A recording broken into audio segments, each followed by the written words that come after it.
मित्रों,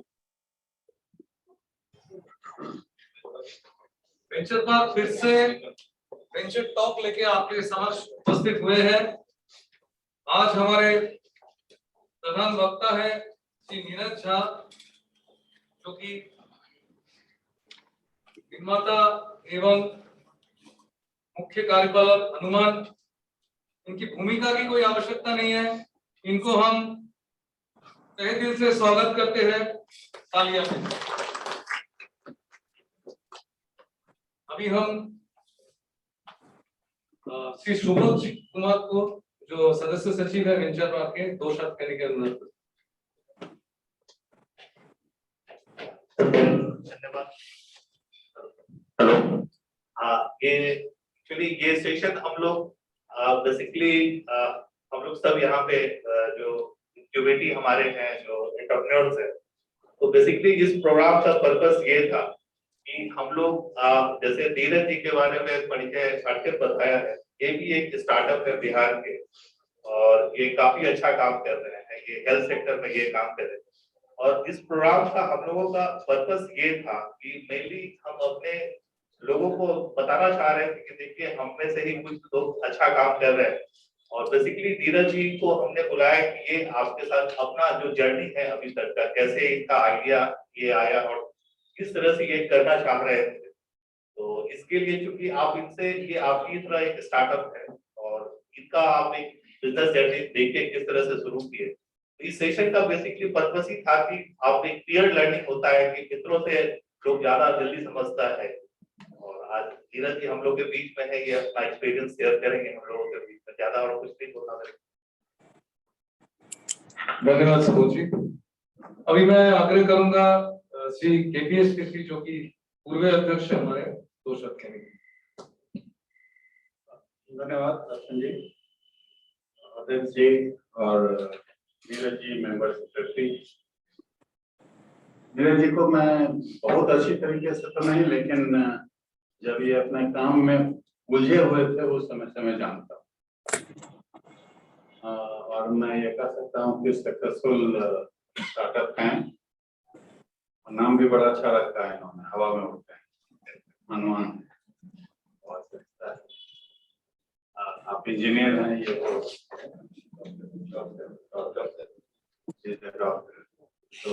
डॉक्टर हैं, तो इसलिए ईजियर भी है कि मेडिकल साइंस के लाइन में ये मूव किया। तो कोविड के पीरियड में हमारे घर में भी लोग इनके थ्रू मदद किया। तो ये आपको डेफिनेटली अपनी जर्नी बताएंगे। जैसा अभी मेंबर सेक्रेटरी ने कहा कि पीयर लर्निंग मतलब जो इन्होंने अपने रास्ते में चलने के रास्ते में क्या अनुभव किया और किसको कैसे उसको निगोशिएट किया, अनुभव मैम को किस तरह से ये इम्प्रेस कर पाए, तो उससे इन्होंने पैसा लिया था।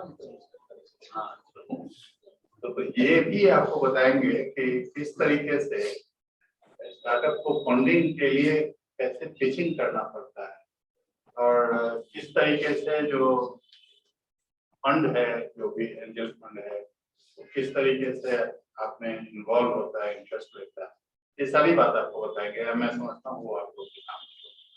Thank you very much. धन्यवाद केसी सर। अभी मैं हमारे अध्यक्ष श्री वरुण अग्रवाल जी को 2 शब्द कहने के अनुरोध करूंगा। थैंक यू अर्चन। नीरज जी के बारे में बहुत चीजें आपने और केसरी जी ने बताया। हम समझते हैं कि है ना, सबसे अच्छा चीज रहेगा कि आज के दिन इन्हीं से हम लोग A to Z जो सुनने आए हैं वो जल्दी से जल्दी सुने और उस पर डिस्कशन करें। तो क्योंकि जो माने हम उम्र के जो लोग होते हैं उनकी बातें सुनने से आदमी का आत्मविश्वास और बढ़ता है, लगता है कि मैं भी कर सकता हूँ। तो हम लोग नीरज जी से आग्रह करते हैं कि वो अपने एक्सपीरियंस को शेयर करें। Thank you sir. सबसे पहले तो मेरे लिए बहुत ही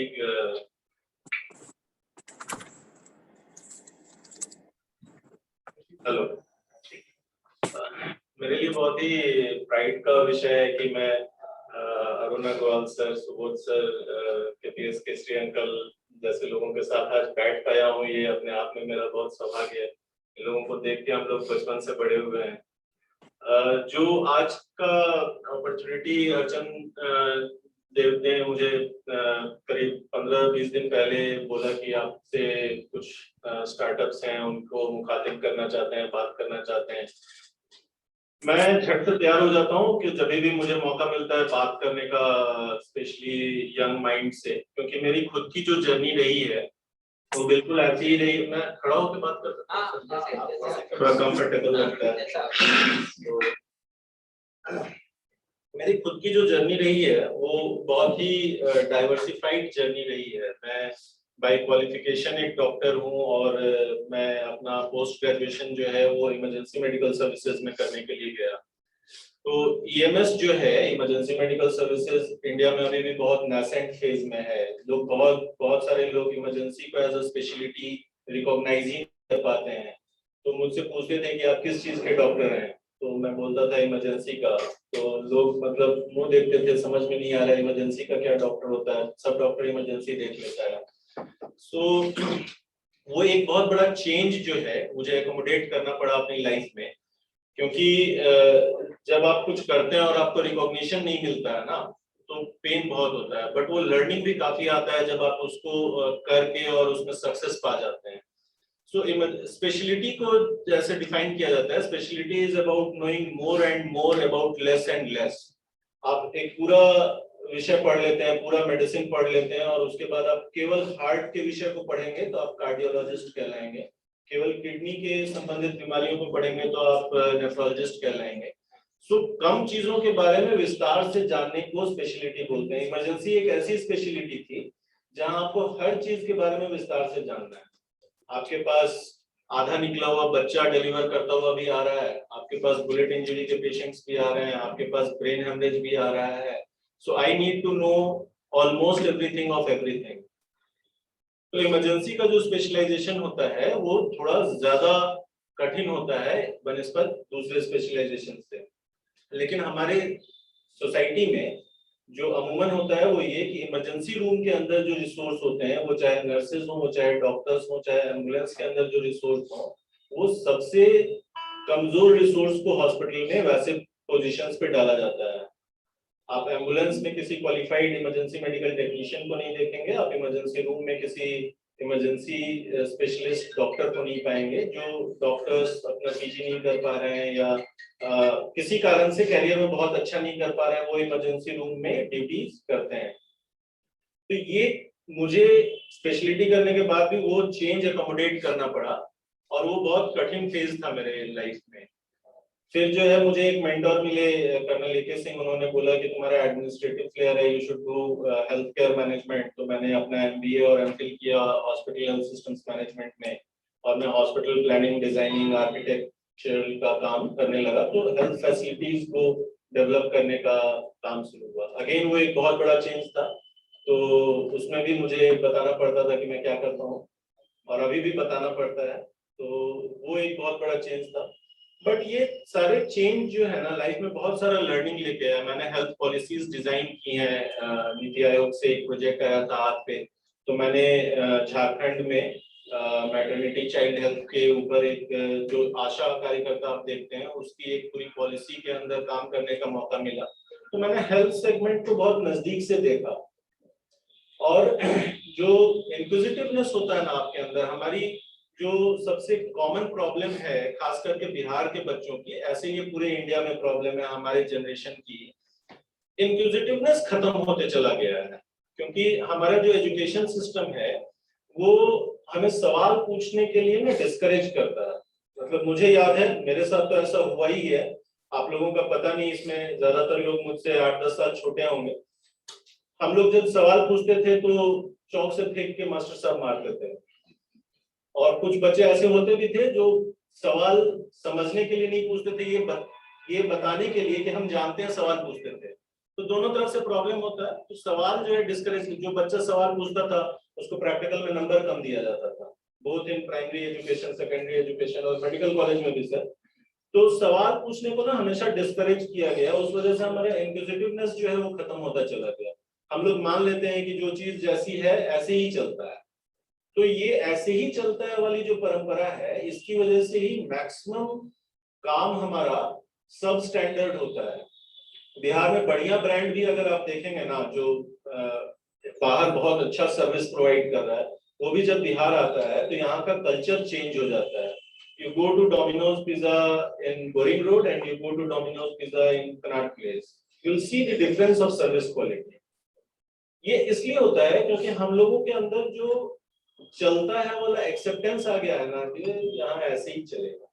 ये एक्सेप्टेंस बहुत बुरी चीज है, इसलिए हमेशा इंक्विजिटिव होना चाहिए। तो जो मैं स्टोरी बता रहा था वहां से रिलेट करता हूँ कि मेरे अंदर बहुत इंक्विजिटिवनेस था, ऐसा क्यों है। तो जो सबसे बड़ा प्रॉब्लम हेल्थ केयर में मैंने आइडेंटिफाई किया 10 साल के करियर जर्नी में, वो ओबेसिटी थी।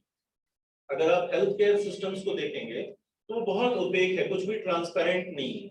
डॉक्टर को कितना फीस देना है और आपका बेड चार्ज क्या लगेगा, उसके अलावा सब चीज ओपेक होता है, आपको पता नहीं है। जैसे आप गाड़ी में तेल भराते हैं तो प्रति सेकंड आपका मीटर बढ़ता चला जाता है, वैसे ही हॉस्पिटल में घुस जाइए, क्लिनिक में घुस जाइए तो आपका प्रति सेकंड मीटर भागेगा। आपको बिल्कुल पता नहीं है कि आपका गॉलब्लैडर ऑपरेशन कितने रुपए में होगा। 10,000 बोला गया, 50,000 लग सकता है। नॉर्मल डिलीवरी के लिए जा रहे हैं, आपको बोल करके हो सकता है सिजेरियन कर दिया जाए और आपको 1 लाख रुपया लग जाए। तो ये बहुत ओपेक है और टेक्नोलॉजी के युग में ऐसा होना बहुत ही डिसअपॉइंटिंग है। अगर आज मैं ये मोबाइल खरीदना चाहूँ, ये ग्लास खरीदना चाहूँ, ये माइक खरीदना चाहूँ, तो मेरे पास ऑप्शन है कि मैं ई-कॉमर्स प्लेटफॉर्म पे जाऊंगा और वहां फिल्टर करूंगा कि मुझे 12 इंच का स्क्रीन चाहिए, सैमसंग या एमआई के अंदर चाहिए और 20,000 के रेंज में चाहिए। तो आपके पास 5 ऑप्शंस आ जाएंगे कि ये सेट्स आप ले सकते हैं। दुनिया को कोई चीज खरीदना चाहते हैं तो आपके पास प्री कॉन्टैक्ट इंफॉर्मेशन आपके पास मौजूद है। लेकिन अगर आप ये चाहते हैं कि आपको गॉलब्लैडर ऑपरेशन करने के लिए किसी डॉक्टर ने बोला और आप फिल्टर लगाएं कि मुझे एक ऐसे डॉक्टर से ऑपरेशन कराना है जिसका 5 साल का एक्सपीरियंस हो, जिसने 300 सर्जरीज की हो, जो एम्स से पढ़ा हो, जो पटना में प्रैक्टिस कर रहा हो और 50,000 के बजट में मेरा ऑपरेशन हो जाए, तो क्या आप कर पाएंगे? अगर आप ये फिल्टर करना चाहें कि मुझे एक एम्बुलेंस चाहिए जिसमें कि वेंटिलेटर हो, जिसमें कि एक इमरजेंसी पैरामेडिकल टेक्नीशियन हो और मुझे यहाँ से और पारस हॉस्पिटल जाना है, 15 मिनट में आ जाए, तो क्या आप कर पाएंगे? हमारी टेक्नोलॉजी वैसी आ गई अभी, बट यूजुअली इस तरीके की ओबेसिटी है। It is not only about price point, it is about everything else. आपके पेशेंट्स के साथ क्या हो रहा है, आपको सर्विस कितने देर में मिलेगी, आपके नजदीक में कोई ऐसा डॉक्टर होगा बैठा हुआ जो बहुत अच्छे इंस्टीट्यूशन से पढ़ के आया है, लेकिन हम उसको जानते तक नहीं है। क्योंकि हम लोग अपने मेडिकल कंसल्टेशन का, डॉक्टर का चयन बिल्कुल वैसे ही करते हैं जैसे हम अपने भगवान के पूजने का चयन करते हैं। मम्मी पापा जहाँ जाते थे वहां उस भगवान को हम भी पूजते हैं, जिस डॉक्टर के पास फैमिली जाती थी वहां हम जाते हैं। जहाँ बहुत भीड़ होती है वहां पर माथा टेक देते हैं, जहाँ बहुत भीड़ होती है उस क्लिनिक में नंबर लगाते हैं। जहाँ पहुंचना बहुत कठिन होता है, चाहे वैष्णो देवी हो चाहे बाबा धाम, वहां जाने के लिए सब ललायित रहते हैं और फटा हुआ अपेंडिक्स रहेगा तो उस पर गमछा बांध करके पड़ेंगे, लेकिन फलाना बड़े बाबू डॉक्टर साहब जो है उन्हीं से हमको ऑपरेशन कराना है। ये ट्रेंड बिहार के अंदर है और वो कारण इसलिए ऐसा है क्योंकि ऑप्शन नहीं है, इंफॉर्मेशन की अवेलेबिलिटी नहीं है। आज अगर आप ये देख सकें कि अमुक हॉस्पिटल में किस चार्ज में ऑपरेशन हो जाएगा और कौन डॉक्टर करेंगे और आपसे वहां से कोई बात भी कर ले तो आपका कॉन्फिडेंस नहीं यहाँ के प्रति बढ़ जाएगा। मैं सीएमसी वेल्लोर में ट्रेनिंग में था 3 महीने, तो मुझे एक डॉक्टर घोष थे, वो ले गए और बोले कि अपने टीम से इंट्रोड्यूस किए, बोले कि meet doctor Jha, he comes from Bihar and they are very good in referral speciality. वो देख रहा था रेफरल स्पेशलिटी क्या होता है, तो बोली you treat fever for 3 days, ठीक नहीं होता है तो you refer, you treat diarrhoea for 3 days, ठीक नहीं होता है तो you refer. So CMC Vellore में ना लोग छोटी छोटी बीमारियां दिखाने के लिए पहुंचते हैं 10,000 रुपया खर्चा करके। कारण यह है कि वो ट्रस्ट दे पाते हैं, हम आप ट्रस्ट नहीं दे पाते। इलाज कोई बहुत अच्छा नहीं कर पाता है। आपके साइंस है, 2+2 मेरे लिए 4 होगा तो आपके लिए भी 4 होगा, बट देन ट्रस्ट दे पाता है, सही बात करता है, सही चीज बताता है, आपको समय देता है, आपकी क्वेरी सुनता है। यहाँ पे कोई आपकी नहीं सुनता है। टेक्नोलॉजी के युग में ये संभव है कि आपके आगे पूरी ट्रांसपेरेंसी रखी जा सके। इसी गैप को एनालाइज करते हुए मैं बहुत दिनों से नई नई टेक्नोलॉजीज पढ़ता हूँ, और हर किसी को पढ़ना चाहिए, क्योंकि दुनिया में जो कुछ भी बदला है ना, उसको टेक्नोलॉजी ने ज्यादा बदला है, और टेक्नोलॉजी को यूज करने का माइंडसेट होना चाहिए। मैं पढ़ रहा था artificial intelligence in health care कैसे काम करता है, रोबोटिक्स कैसे काम करता है। इसी बीच में मैं अपने एक साथी बाद में बना, मैं एक दीपक है जो मेरे आज को फाउंडर है, उनसे टकराया दरभंगा में। उस समय मैं कैंसर हॉस्पिटल का प्रोजेक्ट डिजाइन कर रहा था, तो वो टकराया। उसके दीपक मलेशिया में रहता था, उसके फादर को कैंसर हुआ, दरभंगा में उसके फादर रहते थे। तो एज अ नॉर्मल टेकी कोई क्या करता है, वो सर्च किया कि कैंसर स्पेशलिस्ट डॉक्टर इन दरभंगा, कुछ मिला नहीं। फिर उसने एक वीडियो कंसल्टेशन करके फादर का कुछ कंसल्टेशन कराया, तो उसको टेस्ट लिखे गए, कॉमन टेस्ट नहीं थे। फिर उसने सर्च किया कि ये टेस्ट इन दरभंगा, उसको मिला नहीं।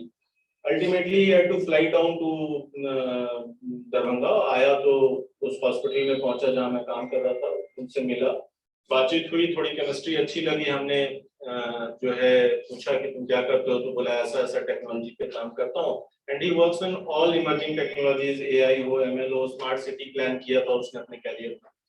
तो बोला कि मैं स्टार्टअप करना चाहता हूँ हेल्थ केयर के अंदर, और इस तरीके के प्रॉब्लम्स जो एक्सेसिबिलिटी के प्रॉब्लम है, इसको सॉल्व करना चाहता हूँ।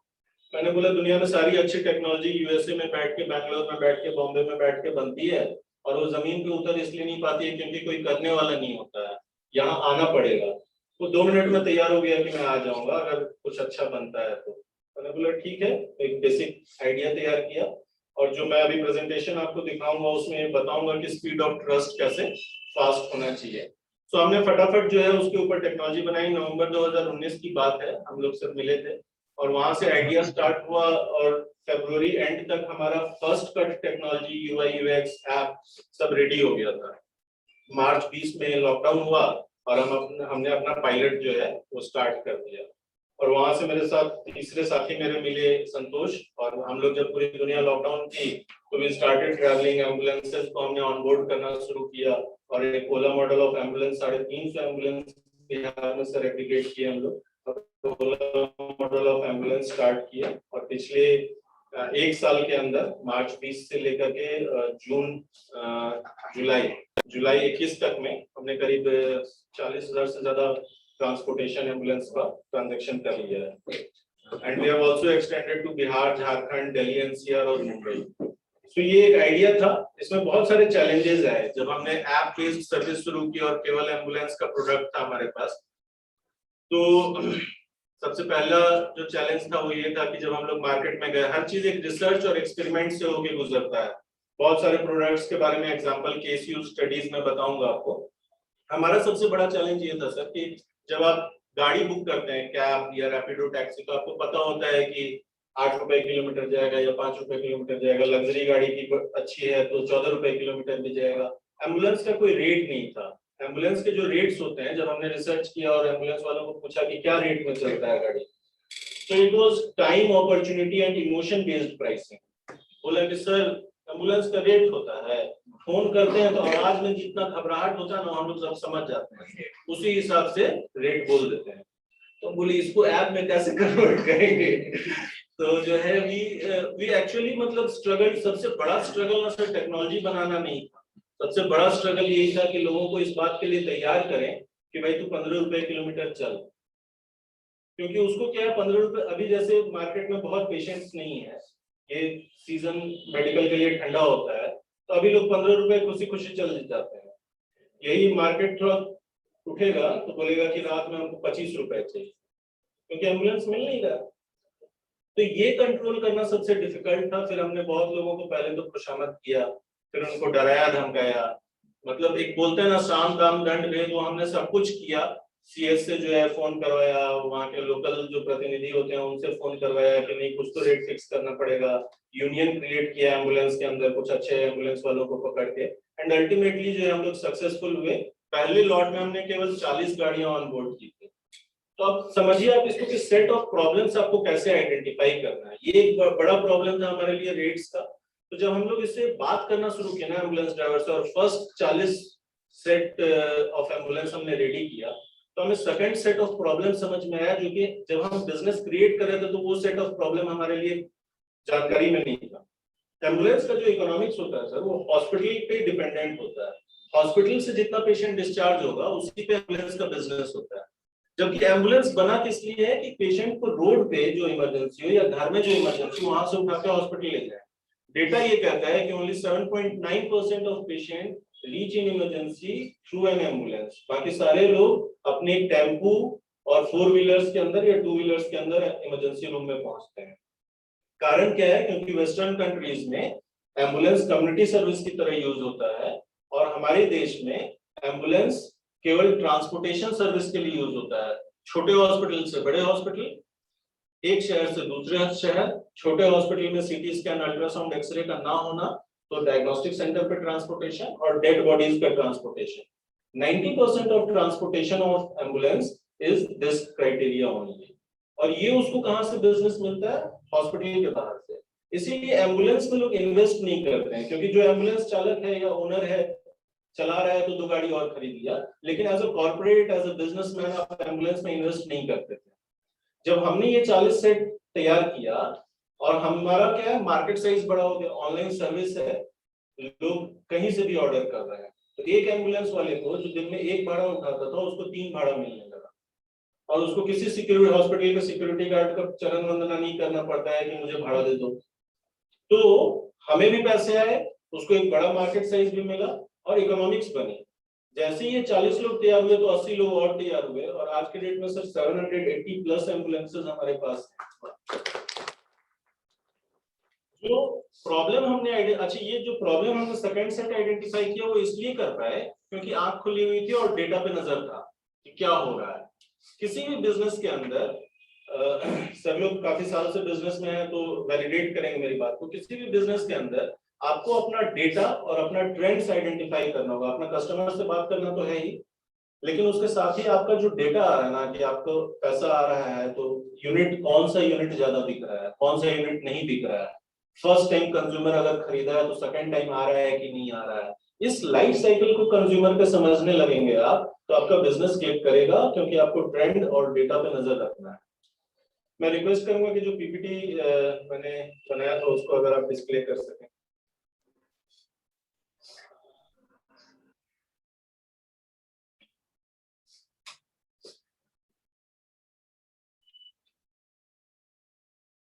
सो बर्ड स्टोरी यही थी कि मैं और दीपक मिले और जो प्रॉब्लम सेट हमने आपको आइडेंटिफाई कराया, उस प्रॉब्लम सेट की वजह से हमने एक बिजनेस करने का सोचा।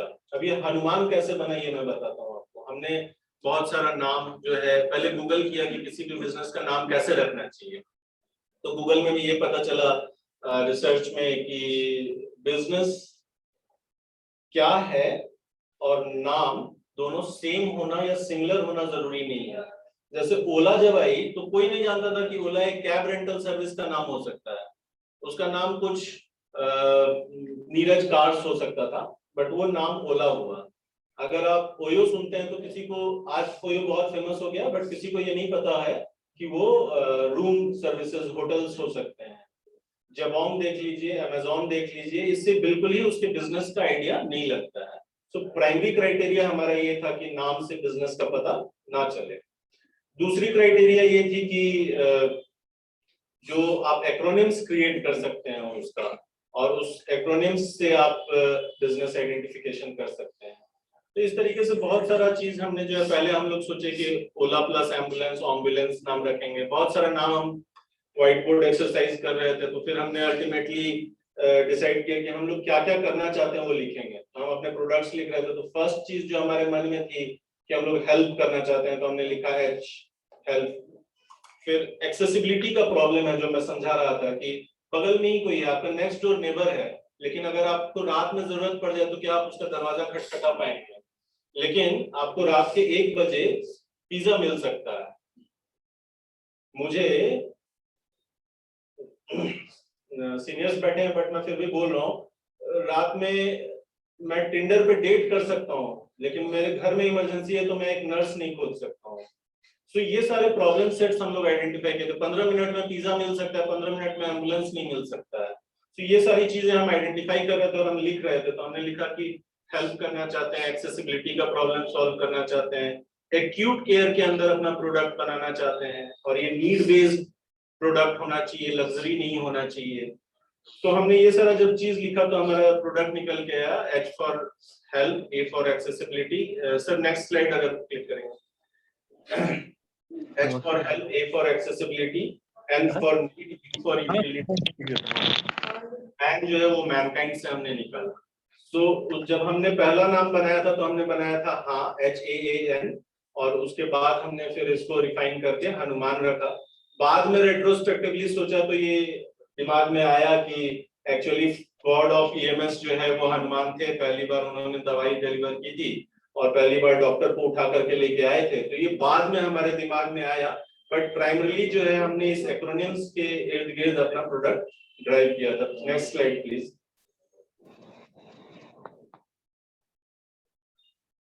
तो help, accessibility, acute need and utility. और सेकंड पॉइंट जो मैंने लिखा है, there is no good luck if you are not prepared. लोग हमें कुछ लोग अच्छा भी बोलते हैं और कुछ लोग जो है बोलते हैं कि कोविड आया तो सब लोग परेशान हुआ, आप लोग का तो धंधा चमक गया।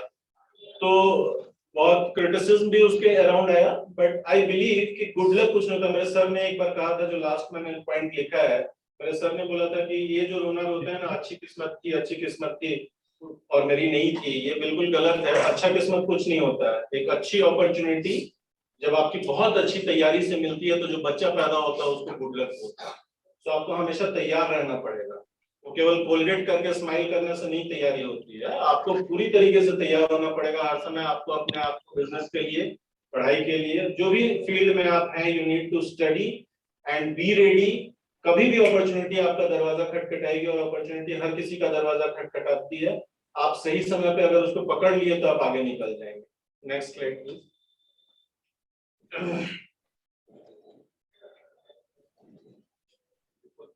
पेज डाउन कर दीजिए। सेकंड चीज मैं ये बताना चाह रहा था कि there is no perfect plan. मतलब जब हमने स्टार्ट किया तो हमने एम्बुलेंस को एक ऐप बेस्ड मॉडल से स्टार्ट किया। हम लोग ये सोचे कि ये बहुत सिंपल है प्रोडक्ट। जब आप कुछ बनाते हैं ना, तो हर किसी के लाइफ में एक यूरेका मोमेंट होता है कि अरे वाह, कितना अच्छा सॉल्यूशन सोच लिया, and we fall in love with the solution. But we should actually fall in love with the problem, कि मुझे ये प्रॉब्लम सॉल्व करना है। लोग अपने सॉल्यूशन को ही समझते हैं बहुत अच्छा है, फिर आपको कस्टमर कुछ फीडबैक देगा तो बोलेगा इसको समझ में नहीं आता है, प्राइस ज्यादा लग रहा है कस्टमर को। आपको उसका प्रॉब्लम समझना होगा। जब हमने ऐप लॉन्च किया तो ऐप डाउनलोड ही नहीं हो रहे थे, क्योंकि किसी को इमरजेंसी है तो ऐप डाउनलोड करेगा तब एम्बुलेंस ऑर्डर करेगा, ऐसा हो नहीं रहा। तो हमारे आगे बहुत बड़ा चैलेंज था। तो हमने तुरंत जो है एक नया CRM सॉफ्टवेयर बनाया, जिसमें कि ऐप का बैकएंड है। जब उसमें हम आपका नाम पता डालते हैं तो नियर बाय एम्बुलेंस सर्च कर देता है, GPS लोकेशन बता देता है। वैसा हमने एक सॉफ्टवेयर बनाया और टोल फ्री नंबर लॉन्च किया। उस टोल फ्री पे कॉल आने लगे। महीने के 400, 500, 700 कॉल्स जो है वो टोल फ्री पे आने लगे, और कोविड के समय में तो 20,000 कॉल महीने का आया हमारे पास। सो हमने अपना प्रोडक्ट तुरंत चेंज किया। तो आपको सोचना है, कुछ चीज बनाना है, बहुत सारे एक्सपेरिमेंट्स करने हैं, उसको बेचना है, और उसके बाद उससे सीख लेनी है और उसको स्क्रैप कर देना। अगर काम नहीं कर रहा है तो स्क्रैप कर दीजिए। ऐसा नहीं सोचिए कि नहीं ये तो मैंने बनाया है, यही अच्छा सॉल्यूशन है, ये नहीं कैसे चलेगा, यहाँ का कंज्यूमर फिट सही नहीं है, हमको दिल्ली जाके बिजनेस करना चाहिए, यहाँ पे इसको प्राइस ज्यादा लग रहा है। प्राइस ज्यादा लग रहा है, that is problem. You have to identify कि ये कम प्राइस में कैसे डिलीवर कर सकते हैं। never fall in love with the solution you have crafted, always fall in love with the problem, कि इस प्रॉब्लम को कैसे सॉल्व करें। तो इसलिए मैंने वो पॉइंट लिखा है कि अगर कोई आइडिया आपने सोचा है, उसको एक्सपेरिमेंट किया है, बेचा है, लर्निंग ली है, और काम नहीं कर रहा तो स्क्रैप करो और फिर बिल्ड करो। तो there is no perfect plan. आप सोचेंगे कि हम अपना प्लान परफेक्ट कर लेंगे तब बिजनेस शुरू करेंगे, ऐसा कभी नहीं होगा। तो जो भी अगर यहाँ स्टार्टअप्स बैठे हैं और अगर वो कुछ बिजनेस में है और इंतजार कर रहे हैं परफेक्ट मोमेंट का, वो परफेक्ट मोमेंट लाइफ में कभी नहीं आएगा। जहां है, जिस स्थिति में, उस स्थिति में शुरू करिए, रास्ते अपने आप बनते चले जाएंगे। Next please.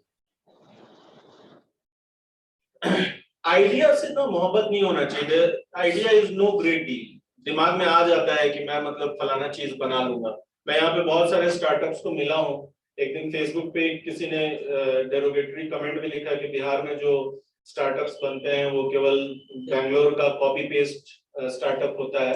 ऐसा नहीं है। मैं सिर्फ 8-10 लोगों को तो ऐसा मिला हूँ जिनका बहुत ही इनोवेटिव आइडिया है और बहुत अच्छा करेगा। आने वाले 2-4 साल आप देखेंगे तो बहुत अच्छा नाम होगा। रोबोटिक्स पे कुछ लोग काम कर रहे हैं, कुछ लोग आर्टिफिशियल लिम्स के ऊपर काम कर रहे हैं, तो बहुत अच्छा अच्छा काम यहाँ पर हो रहा है।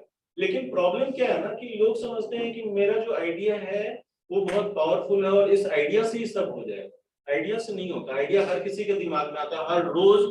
मतलब हर रोज आप सोचिए कि 100 आइडिया दिमाग में आता है और मर जाता है।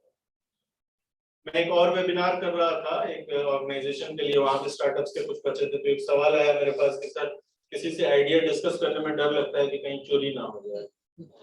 तो मैंने बोला कि देखो हम लोग संस्कृत का पूरा श्लोक याद नहीं है लेकिन बचपन में पढ़े थे कि न चौर हार्यंग नचराज भारी न भातृ भाज्यंग। मतलब उसका मतलब ये था कि ज्ञान जो होता है ना उसको ना चोर चुरा सकता है, ना कोई लेके भाग सकता है, ना राजा तुमसे छीन सकता है। कोई आइडिया का पेटेंट करवाने की जरूरत नहीं है। It is the execution capacity कि तुम कितना फास्ट एग्जीक्यूट कर सकते हो। आज मुझे ये बिलीव है कि कोई बड़ी कंपनी भी मुझसे मेरे इन्वेस्टर्स ने सब पूछा था जो आप बोल रहे थे कि कल ओला आ जाएगा एम्बुलेंस में तो क्या करोगे। मैं बोला मैडम कल होने में भी बहुत टाइम है। बिहार में बैठे हैं 10 साल यहाँ जमीन पे काम किए हैं, ओला आ जाएगा तो हमसे कम्पीट करना पड़ेगा उसको। तो आपको अपना एग्जीक्यूशन कैपेसिटी इतना फास्ट रखना है, इतना स्ट्रेटेजिकली अपने आप को प्लेस करना है और लड़ने के लिए तैयार रहना है। मेरे बिजनेस में बहुत रिस्क है। गवर्नमेंट एम्बुलेंस चला रही है फ्री में, सो मैं फ्री टू 15 रुपए पर किलोमीटर की लड़ाई लड़ रहा हूँ। There is always a risk. कल गवर्नमेंट बोलेगी प्राइवेट एम्बुलेंस का भी खर्चा हम रिम्बर्स कर देंगे, तो मेरे लिए अपॉर्चुनिटी है। सो आपको हर समय तैयार रहना होगा कि हम तुरंत एग्जीक्यूट करें, फास्ट एग्जीक्यूट करें। आइडिया में कोई दम नहीं होता है किसी के, ये मान लीजिए आप सोचिएगा बहुत पावरफुल आइडिया है, इन्वेस्टर को पैसा दे देना चाहिए, कोई मतलब नहीं है। तो आपको देखता है आपके अंदर जो है एग्जीक्यूशन कैपेसिटी कितनी स्ट्रांग है, आपकी चाहत कितनी स्ट्रांग है। So trust your gut feel but learn how to remove biases. Bias क्या होता है ना कि मैं ऐसा मान रहा हूं कि मैं ऐप लॉन्च कर दिया हूं अब तो कस्टमर आएगा ही। ऐसा नहीं होगा। गट फील था कि यही सॉल्यूशन है और बेस्ट सॉल्यूशन है, बट ऐसा नहीं हुआ। तो मेरा बायस जो है मुझे हटाना पड़ा और कॉल सेंटर लॉन्च करना पड़ा। मुझे कई लोगों से बात करना पड़ा। Make your ears selectively permeable. जब आप कुछ नया चीज सोचेंगे ना, सेलेक्टिव परमेबल मतलब ये होता है क्या सुनना है क्या नहीं सुनना है। नेसेयर्स बहुत मिलेंगे। पहले आप किसी को कुछ नया बात बोलने के लिए जाइएगा, लोग रेडिक्यूल कर देगा, तो नहीं काम करेगा। यहाँ पे ये सब नहीं चलेगा। यहाँ पे कौन ऐप डाउनलोड करेगा तुम्हारे एम्बुलेंस के लिए, कौन ऐप डाउनलोड करेगा तुम्हारा जांच कराने के लिए, सब रेडिक्यूल करेंगे। कोई भी नया आइडिया लेके जाइए, सब रेडिक्यूल करेंगे आपको। तो आपको पहले तो ये सोचना है ना कि मुझे क्या सुनना है क्या नहीं सुनना है। अच्छा कोई रेडिक्यूल कर रहा है इसलिए नहीं सुनना है, ऐसी बात नहीं है। थॉट का प्रोसेस अलाइन करना होगा। ये क्रिटिकल थिंकिंग डिजाइन थिंकिंग का पार्ट है, इसके ऊपर पूरा पूरा क्लास होता है। बट मैं शॉर्ट में ये चीज जरूर बोलता हूँ हर किसी को कि आपको ये सोचना है कि कोई अगर ना बोल रहा है ना तो उसका रीजन पूछिए उससे। अगर कोई ना का रीजन समझा पाए ना तो उसका ना एक्सेप्ट करिए। अगर रीजन ही नहीं समझा पाए, सीधे बोले ना हमको पता है ना यहाँ पे नहीं होगा, यहाँ ऐसे ही चलता है, तो उस तरीके का ओपिनियन को ना दिमाग में घुसने ही नहीं देना, उसके लिए कान से ही वापस करना है उसको। दूसरा क्या है, हर चीज पढ़िए। जो नया शब्द सुनते हैं, read, discuss, listen and experiment. कोई भी चीज को डिस्कार्ड करने से पहले कि ये नहीं होगा, दिमाग में एक आइडिया आया, और नया आइडिया हो सकता है या बिजनेस के लिए एक और आइडिया हो सकता है, उसको एक्सपेरिमेंट में डालिए।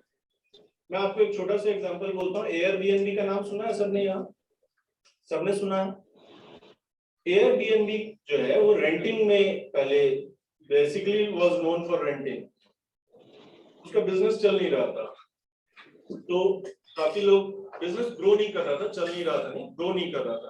तो लोगों ने काफी रिसर्च किया, तो उनको पता, वो लोग एक दिन बैठ के, दोनों फाउंडर्स बैठ के फोटोज देख रहे थे जो लिस्टिंग हुई थी प्रॉपर्टी की। तो उनको ये पता चला कि लिस्टिंग जो प्रॉपर्टी की गई है उसका कैमरा क्वालिटी बहुत पुअर है, फोटो क्वालिटी बहुत पुअर है। तो बोला कि अच्छा इसको कैसे सॉल्व किया जाए। तो जब भी हम किसी सॉल्यूशन के बारे में सोचते हैं तो सोचते हैं टेक बेसिस पे हो और स्केलेबल हो। हर समय जरूरी नहीं है। वो दोनों फाउंडर उठे गए और फोटो खुद से क्लिक करके प्रॉपर्टी की लिस्टिंग करना शुरू किए। 5 दिन के अंदर, ये गूगल पे अवेलेबल है, एयरबीएनबी रिसर्च डिजाइन लिखिएगा, वो आपको मिल जाएगा। 5 दिन के अंदर जो है वो जो फोटोज नए अपलोड किए थे वो सारी प्रॉपर्टीज का रेंटिंग होने लगा। अच्छा, उन्होंने जो सोचा वो कोई स्केलेबल आइडिया नहीं था। हर समय कोई एक आदमी जाकर के प्रॉपर्टी का फोटो खींच के अपलोड करेगा, कोई स्केलेबिलिटी नहीं है, वो टेक आधारित भी नहीं था। बट उन्होंने एक एक्सपेरिमेंट किया उस आइडिया को रिजेक्ट करने से पहले। जो अभी आप गूगल पे ऐड देखते हैं बिंग सर्विसेज की, जो आप यूट्यूब खोलते हैं तो नीचे ऐड चलता है, फेसबुक खोलते हैं तो ऐड चलता है, ये ऐड चलाने का जो प्रक्रिया है, this came out of an experiment. एक एम्प्लॉय आया, उन लोगों का एम्प्लॉय सजेशंस का मीटिंग होता है, एम्प्लॉय आया, उसने बोला कि मैं ये चाहता हूँ कि जब लोग क्लिक करें तो सिमिलरली ऐड का नीचे लाइनिंग्स खुलने लगे। तो उसको रिडिक्यूल कर दिया उसके मैनेजर ने, बोला नहीं नहीं वो ऐड देखेगा लोग तो विंडो ही बंद कर देगा, रिडिक्यूल कर दिया। हर साल उन लोग 10,000 एक्सपेरिमेंट्स रन करता है अपने ऑर्गेनाइजेशन में, बिजनेस एक्सपेरिमेंट्स। 2 साल बाद उस आइडिया का एक्सपेरिमेंट का टाइम आ गया, तो एक्सपेरिमेंट हुआ और 3 दिन के अंदर, this is also available on Google, Bing experiment लिखिएगा, बिंग एडवर्टाइजमेंट एक्सपेरिमेंट आपको मिलेगा। एंड वो इमीडिएटली जो है 3 दिन के अंदर रेवेन्यू शूट अप कर गया। आज आप देखिए दुनिया का कोई भी चीज खोलिएगा, फेसबुक पे एक बार सर्च कर लीजिए, आपको हर जगह ऐड दिखेगा। सो कोई भी आइडिया को एक्सेप्ट या रिजेक्ट करने से पहले it should go under some experiment. Execution जो है लास्ट पॉइंट है मेरा, कि एग्जीक्यूशन सुपर फास्ट होना चाहिए। Find non monetary reasons to do a work. अगर पैसा केवल एक आपका सोच होगा कि ये काम करेंगे तो हमको पैसा आएगा, अगर उस सोच से कोई भी काम शुरू करेंगे तो उसका लाइफ स्पैन डिफाइंड है। नॉन मॉनेटरी रीजन अगर आपको मिल गया अपने काम करने का, तो आपका बिजनेस अमर रहेगा। लोग बोलता है ऐसे कंपनीज के बारे में लिखा जाता है, कंपनीज आर इमॉर्टल। आदमी जो है वो मर जाता है, कंपनीज मरती नहीं है। तो कंपनी इमॉर्टल तभी होगी जब आपको non monetary reason for your work मिलेगा। जैसा मैं ये मानता हूँ कि लोग मुझे जाने नहीं जाने, हनुमान जो है उसको जानना चाहिए। हनुमान का पर्पस हेल्प करना है। शेर घाटी में एक बच्ची रात के 3 बजे, सुबह के 3 बजे हमें फोन आया कि सर एक्सीडेंट हो गया है गाड़ी में से। शेर घाटी में एम्बुलेंस नहीं था, तो कॉल सेंटर वाले ने उसको मना कर दिया। संजोग ऐसा था कि हम लोग वहां बैठे थे रात में ही, मैं और दीपक। तो हमने पूछा कि आवाज तो किसी बच्ची का लग रहा है, तो बोला हाँ सर कोई बच्चा है, गाड़ी एक्सीडेंट कर गया। 12 साल की बच्ची थी। हमने कॉल बैक किया उसको, तो बोला कि सर गाड़ी में 4 लोग थे, वो चारों बोल नहीं पा रहे हैं, बेहोश है या नहीं है हमको पता नहीं है, हम ही केवल बच पाए हैं। हम पापा का मोबाइल लेके फोन करते हैं। हमारे पास एम्बुलेंस नहीं था, हमने वहां 102 ट्राई किया, 108 ट्राई किया, एनएचएआई को एक्टिवेट किया, पुलिस को एक्टिवेट किया, एसपी को फोन किया। आधे घंटे के अंदर हम लोग वहां मेडिकल हेल्प पहुंचाए। वो डॉक्टर की एक फैमिली थी जो एक्सीडेंट कर गई थी, डॉक्टर अजय कुमार, वो बच गए। फेसबुक पे हमने स्टोरी डाली है। वो ये स्टोरी इसलिए बता रहा हूँ क्योंकि एक कल्चर आया उस कंपनी के अंदर। आज मेरे साथ जो स्टाफ काम करता है उनको ये पता है कि हमको पैसा मिले नहीं मिले, हमको ये वाला कॉल एग्जीक्यूट कर देना, ये वाला सर्विस हमको दे देना। तो ये जो कल्चर आपको लाना है, ये जो पर्पस आपको फाइंड करना है अपने काम में, वो बहुत जरूरी है। केवल पैसा हर चीज के लिए जरूरी है, लेकिन केवल पैसे के लिए अगर आप सोचेंगे कि काम करें तो वो काम बहुत लंबा नहीं कर पाएंगे, उसका एक अंत आ जाता है।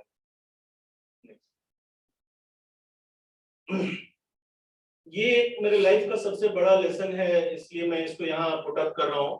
हालांकि थोड़ा फिलोसफिकल था, मैं सोच रहा था कि पूरा टेक्निकल रखूं इसको, बट अर्चन सर ने बोला नहीं, it is purely experience sharing. मेरे सर ने कहा कि trust more people then ever. अगर कोई बिजनेस कर रहा हो ना, बहुत लोगों पे विश्वास करना शुरू कर। हम लोगों का प्रॉब्लम क्या होता है ना, 10 लोगों पे विश्वास करते हैं, 5-6 लोग धोखा दे देते हैं, उसके बाद हम लोग किसी पे ट्रस्ट नहीं करते हैं, सब काम खुद करना चाहते हैं, अपना रिलेटिव बैठाते हैं अपने बिजनेस के अंदर में।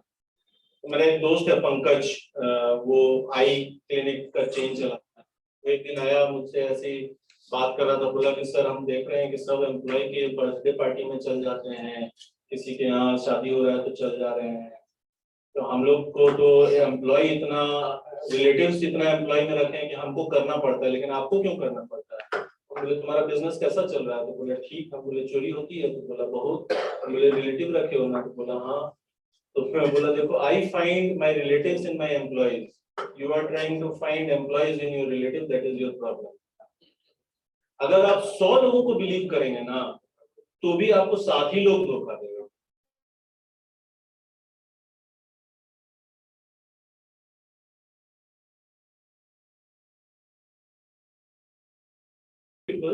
आपको वो परसेंटेज छोटा हो जाएगा धोखा देने वाला। स्पीड ऑफ ट्रस्ट बुक है, speed of trust, you must read, everyone must read this speed of trust. Bihar as a society में ये बोलने का डेयर कर रहा हूँ sir, Bihar as a society पीछे इसलिए है क्योंकि हमारे यहाँ स्पीड ऑफ ट्रस्ट बहुत लो है। हर आदमी सोचता है, जब एज अ स्टार्टअप में इस बात को बोल रहा हूँ, जब भी आप कुछ नया आइडिया किसी को बोलेंगे ना, हर आदमी सोचता है कि ये कुछ लेने आया आपसे। हर आदमी अपने इर्द गिर्द एक शील्ड बना लेता है, किसी से कुछ पूछिए। मतलब मेरा तो यहाँ तक एक्सपीरियंस रहा है कि झोला लेकर के जा रहा है, सब्जी मंडी में मिला, पूछिए कहाँ जा रहा हो, जा रहे हैं कहीं जा रहे हैं कहीं, सोच रहे हैं, वो बताएगा नहीं आपको कि सब्जी लेने आए हैं। मतलब इतना कंजर्वेटिव है, इतना मतलब लोग दबा के रखना चाहते हैं इंफॉर्मेशन कि आपको समझ में नहीं आया कैसे मतलब काम करना। स्टार्टअप्स के लिए सबसे डिफिकल्ट चीज है, एक्सपीरियंस शेयरिंग नहीं हो पाता है। सो स्पीड ऑफ ट्रस्ट जो है वो बहुत फास्ट होना चाहिए और बहुत लोगों को विश्वास करना चाहिए। ये कोड में पढ़ रहा हूँ, the reality is that everybody make mistakes, हर कोई गलती करता है। The issue is not whether you will make them, it's what you will do about them. हर किसी से गलती होती है, ये नहीं है कि आप उस गलती को दोबारा करेंगे कि नहीं करेंगे, उस गलती के साथ आप क्या करेंगे। It is whether you will choose the path of humility and courage or path of ego and pride. मुझसे गलती हो गई जाके सॉरी बोलना है, या मेरे स्टाफ से गलती हो गई तो उसको माफ कर देना है, वो ज्यादा जरूरी है बनिस्बत के इसके कि आप अपने ईगो और प्राइड में उसको औकात दिखा दें। एक बार अगर आपने किसी को माफ किया है ना तो वो आपका ज्यादा पावर दिखाता है किसी को औकात दिखाने से ज्यादा। अंग्रेजी की एक कहावत है कि it takes 7 muscles to smile and it takes 37 to frown. मुंह ऐंठने के लिए ना आपको 37 मसल्स को यूज करना पड़ता है और 7 मसल यूज करके आप स्माइल कर सकते हैं। So it is easy to forgive, difficult to show someone a path. तो ये जो है बहुत जरूरी है कि आप लोगों पे बहुत ज्यादा ट्रस्ट करें, लोगों की गलतियां माफ करें, तभी आप एक ऑर्गेनाइजेशन बिल्ड करेंगे। Next slide. Read more than ever before. जो बिजनेस के फॉर्मूलाज हैं वो मैं आपको बता रहा हूँ। आपको हर साल कम से कम 12 किताब पढ़ना होगा, कम से कम। आइडियली आपको 36 किताब पढ़ना, महीने में 3 किताब खत्म करनी है, और वो भी अलग अलग डोमेन का, कुछ सेल्फ हेल्प बुक्स, कुछ टेक्नोलॉजी, कुछ finance. You should read everything if you are in business. Business में जो अगेन मैं फंड रेज कर रहा हूँ, मेरा लास्ट स्लाइड भी फंड रेज है। बिजनेस में ना पैसा जब कोई देता है आपको इक्विटी के लिए या डेट के लिए, तो वो पैसा ना आपका बिजनेस आइडिया के ऊपर नहीं देता है, वो आपके ऊपर देता है। और वो आपसे पूछेगा, जैसे मैं अपने एक कॉमन सा आपको एग्जांपल बता रहा हूँ। मुझसे एक इन्वेस्टर ने पूछा कि आप जो है एम्बुलेंस का बिजनेस कर रहे हैं और इसमें रिपीटेबिलिटी नहीं है, मतलब एक कस्टमर तो आएगा और साल में, मतलब पूरे जीवन काल में एक परिवार में एक बार एम्बुलेंस का जरूरत पड़ेगा, तो इस आपके बिजनेस के अंदर रिपीटेबिलिटी नहीं है, तो आपका बिजनेस कितना सरवाइव करेगा। तो मैंने उसको मार्केट साइज एक्सप्लेन किया कि इतना बड़ा मार्केट साइज है, हर साल इतने लोग बीमार पड़ते हैं, इसलिए एम्बुलेंस की जरूरत हर समय पड़ेगी, चाहे रिपीट कस्टमर आए चाहे नहीं आए। बट वो कन्विंस नहीं हो रहे थे। उनका बहुत बड़ा बिजनेस है। विद ऑल ड्यू रेस्पेक्ट मैं बोल रहा हूँ, आपको अपनी बात रखनी समझानी आनी चाहिए। मतलब अगर आप अपने आइडिया से कन्विंस नहीं है ना, तो आप दूसरे को कन्विंस नहीं कर पाएंगे। फिर मैंने बहुत मेहनत की, बहुत डेटा बोला उनको, वो मतलब नहीं मान पा रहे थे। तो लास्ट में मैंने उनको बोला ना, सिर्फ शादी.com का भी फंडिंग हुआ है, उसका बिजनेस में रिपीटेबिलिटी बहुत कम, मतलब 2 बार नहीं होता है यूजुअली। और अंत्येष्टि.com करके भी एक है जो अंतिम संस्कार करवाता है, उसका भी फंडिंग हुआ है, उसका भी रिपीटेबिलिटी नहीं है। So that clicked to his mind and he is the big ticket size of my investment. So आपको जो है बहुत चीज पढ़ना होगा। अगर मुझे ये नहीं पता होता कि शादी.com की फंडिंग हुई है तो मैं ये एग्जांपल कोट नहीं कर पाता। So you should actually read too many different things than your own business. मैं तो एज एन एम्बुलेंस एग्रीगेटर अगर जाऊं तो अपना कॉम्पिटिटर पढ़ता हूं, तो जिगित्सा पढ़ता हूं, स्टैन प्लस पढ़ता हूं, बट मैंने शादी.com भी पढ़ा था, तब वो बोल पाया ना। So you should read lot, be inquisitive, जो मैं बात बोल रहा था, सवाल पूछिए अपने लोगों से, सवाल पूछिए, वो चाहे कितना भी बेवकूफाना क्यों ना हो। सुनने में लोग लगेगा कि अरे हंस देगा वो, समझ जाएगा कि हमको नहीं आता है, ऐसा नहीं करते। सवाल बिल्कुल पूछिए और एकदम दम के पूछिए, नहीं जवाब वो आ पाएगा तो उसको फिर पढ़ेंगे, लेकिन सवाल पूछिए और पढ़िए। लास्ट जो पॉइंट लिखा है, don't just listen and accept या फॉरगेट, एवरी न्यू वर्ड और आइडिया और कॉन्सेप्ट आपको पढ़ना चाहिए। जैसे हम लोग यूजुअली सुनते हैं कि यूनिकॉर्न हो गया कंपनी, यूनिकॉर्न का क्या मतलब है, कितना करोड़ का कंपनी यूनिकॉर्न होता है? $1 billion। गुड। हम लोग बोलते हैं सीड फंड है, सीड फंड का क्या मतलब होता है, सीरीज ए का क्या मतलब, जो भी सुनते हैं उसको पढ़िए, गूगल करिए, तब जा करके जो है ना आपका नॉलेज बेस बड़ा होगा। नहीं तो सुन करके ना वो आदमी, मतलब अगर आप पढ़ेंगे नहीं केवल सुनेंगे, तो मुझे लगता है कि इट इज मोर लाइक ना, मतलब डंकी वाला काम हो जाता है। डंकी के ऊपर गीता रामायण कपड़ा सब, अच्छा अच्छा शादी का कपड़ा भी डाल दीजिएगा, वो गधा ही रहेगा।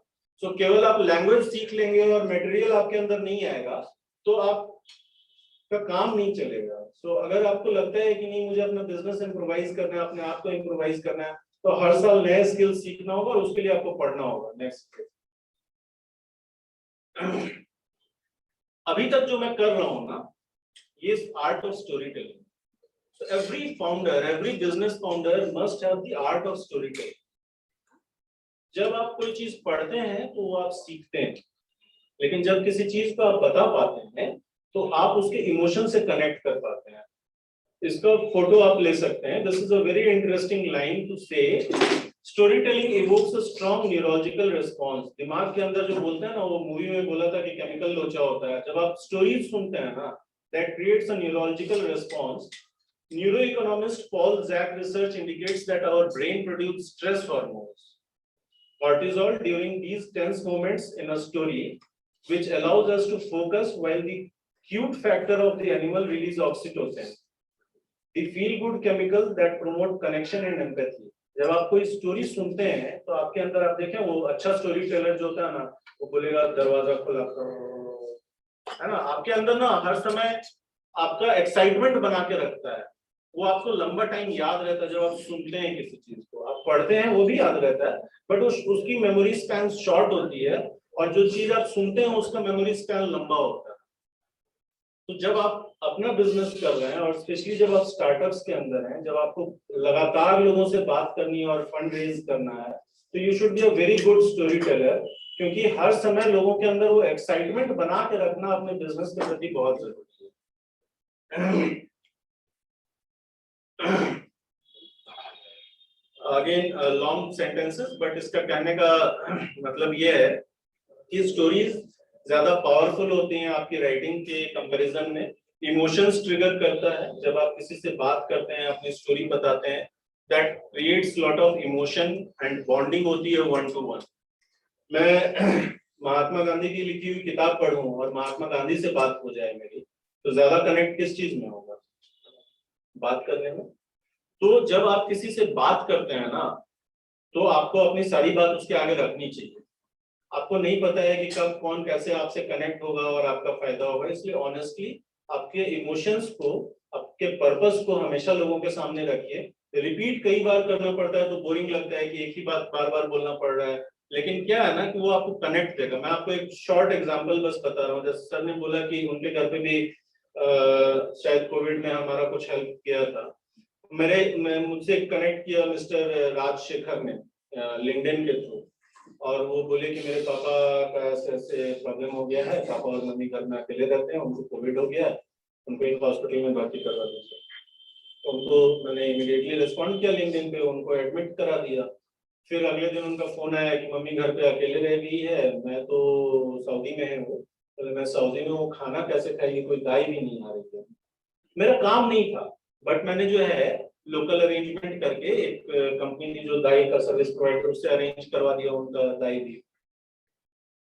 15 दिन बाद उनके पापा घर वापस आए, तो ही केम डाउन टू पटना, और तब तक कोविड वाला ये सब शांत भी हो गया था पटना। एंड उन्होंने आते ही मतलब अपने घर गए, घर से पहली बार मेरे ऑफिस ही है, थैंक यू नोट दिया, और उन्होंने बोला कि आपका बिजनेस और समझना चाहता हूँ। समझे, सऊदी में बैठा हुआ आदमी था, he is very interested in investing. अभी हम लोग ब्रिज राउंड खोल रहे हैं, सबसे बड़ा टिकट साइज जो है 30 लाख के आसपास का टिकट साइज का इन्वेस्टमेंट उन्होंने कमिट किया है।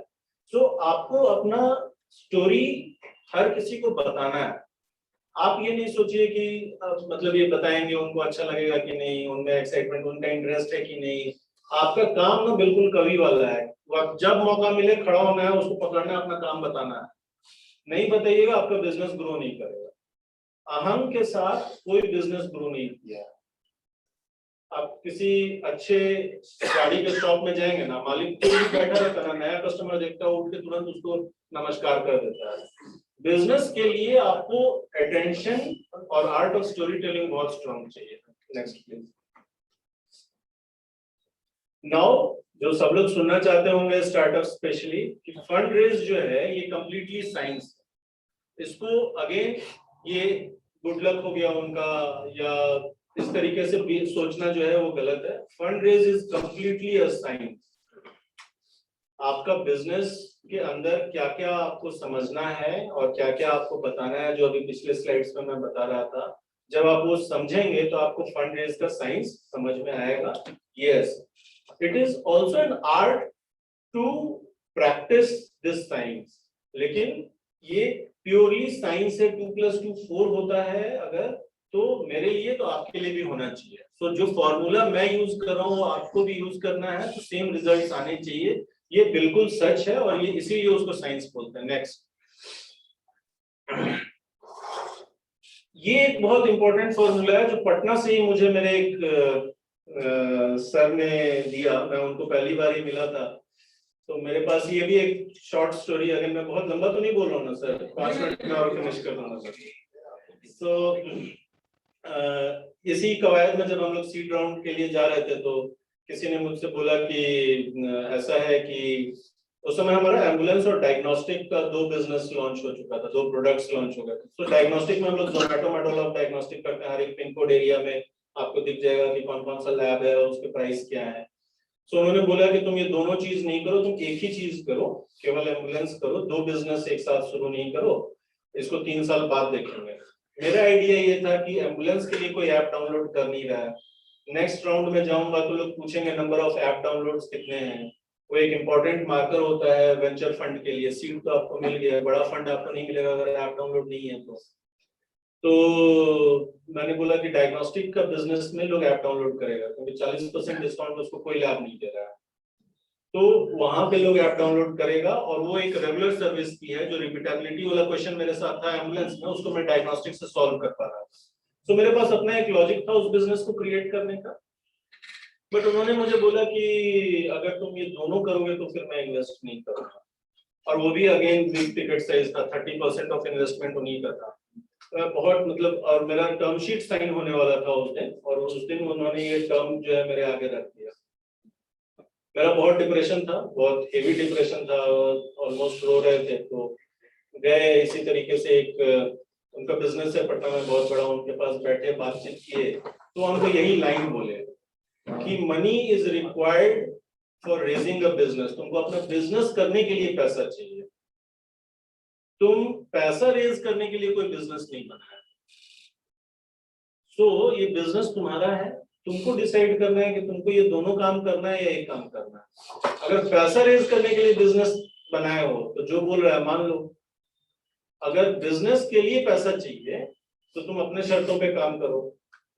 तो मैंने उनको नो बोल दिया। मेरा फंड रेज 1 महीना और डिले हो गया क्योंकि वो पैसा नहीं डाले, बट मैं सस्टेन किया वो 1 महीना और मेरी फंडिंग क्लोज भी हुई। तो यू शुड ऑलवेज रियलाइज कि आपको अपने आर्ट ऑफ नेगोशिएशन के अंदर ये चीज हमेशा याद रखना है कि आपको बिजनेस करने के लिए पैसा चाहिए। आप कोई बिजनेस, कोई स्टार्टअप पैसा रेज करने के लिए नहीं बनाते हैं।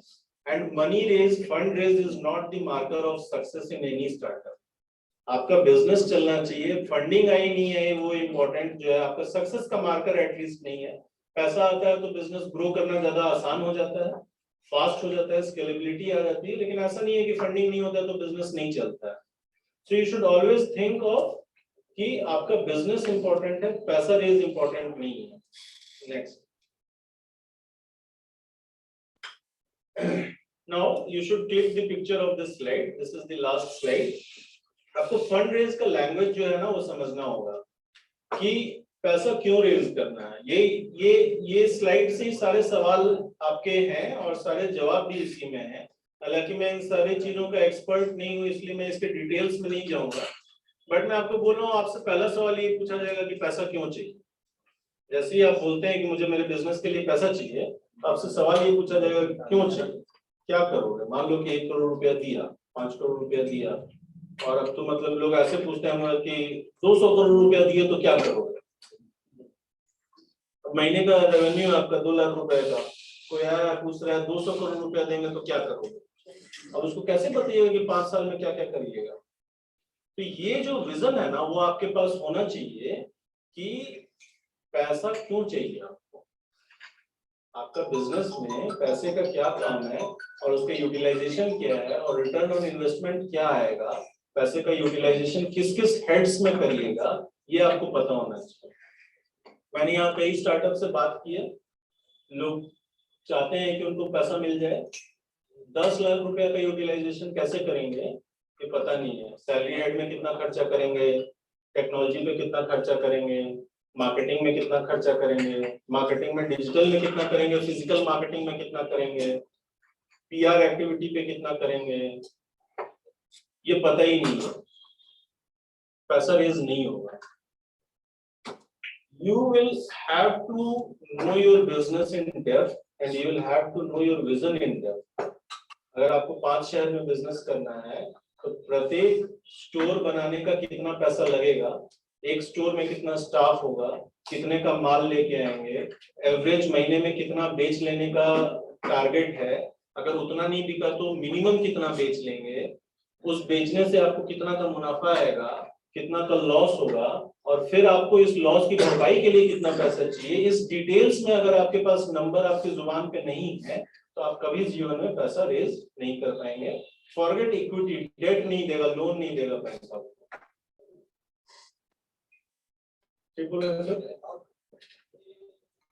तो आपको पहला चीज अपने बिजनेस की बारीकी और उसके नंबर्स जो है आइडेंटिफाई होने चाहिए। सेकंड जो पॉइंट है डेट या इक्विटी, आपको अगर पैसा चाहिए तो डेट में चाहिए इक्विटी में चाहिए, आपको सोचना है। अच्छा क्या होता है डेट और इक्विटी? हर्ष,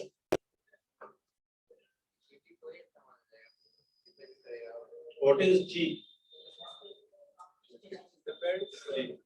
चीप क्या है, डेट या इक्विटी? डिपेंड करेगा। एक आदमी बोले हाँ।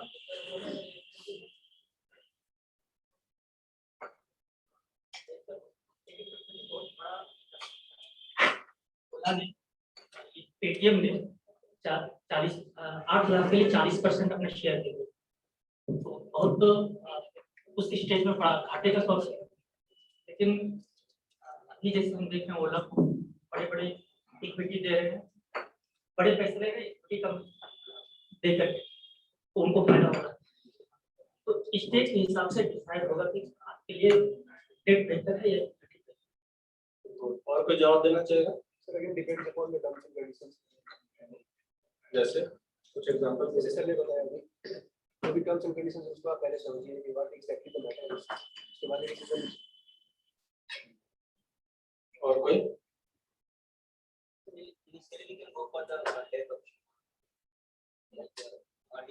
तो इंडस्ट्री ऐसा मानती है कि डेट सस्ता है, ठीक है, इक्विटी महंगा है। मार्केट में पैसा जो है उससे क्या क्या चीज खरीदा जाता है, पैसे का इन्वेस्टमेंट का फॉर्म क्या क्या है? सबसे ज्यादा पैसा किस चीज में डाला जाता है? इन्वेस्टमेंट, शेयर मार्केट में, सॉरी शेयर मार्केट में, डेट मार्केट में। सबसे ज्यादा रियल एस्टेट में डालते हैं, ठीक है ना। रियल एस्टेट अभी टॉप पे है, सबसे ज्यादा इन्वेस्टमेंट रियल एस्टेट में है। सेकंड जाता है आपका स्टॉक्स, जो लिस्टेड कंपनीज हैं उसके स्टॉक्स के अंदर डालते हैं, वो चाहे आप म्यूचुअल फंड के फॉर्म में डालें, शेयर्स में डालें, सो लिस्टेड कंपनीज के स्टॉक्स खरीदते हैं। So land and assets, second is stock, third is, और क्या खरीदते हैं? That is asset. और एसेट खरीदा, उसके बाद लिस्टेड स्टॉक्स खरीदा और क्या खरीदते हैं पैसे से इन्वेस्टमेंट फिक्स्ड डिपॉजिट्स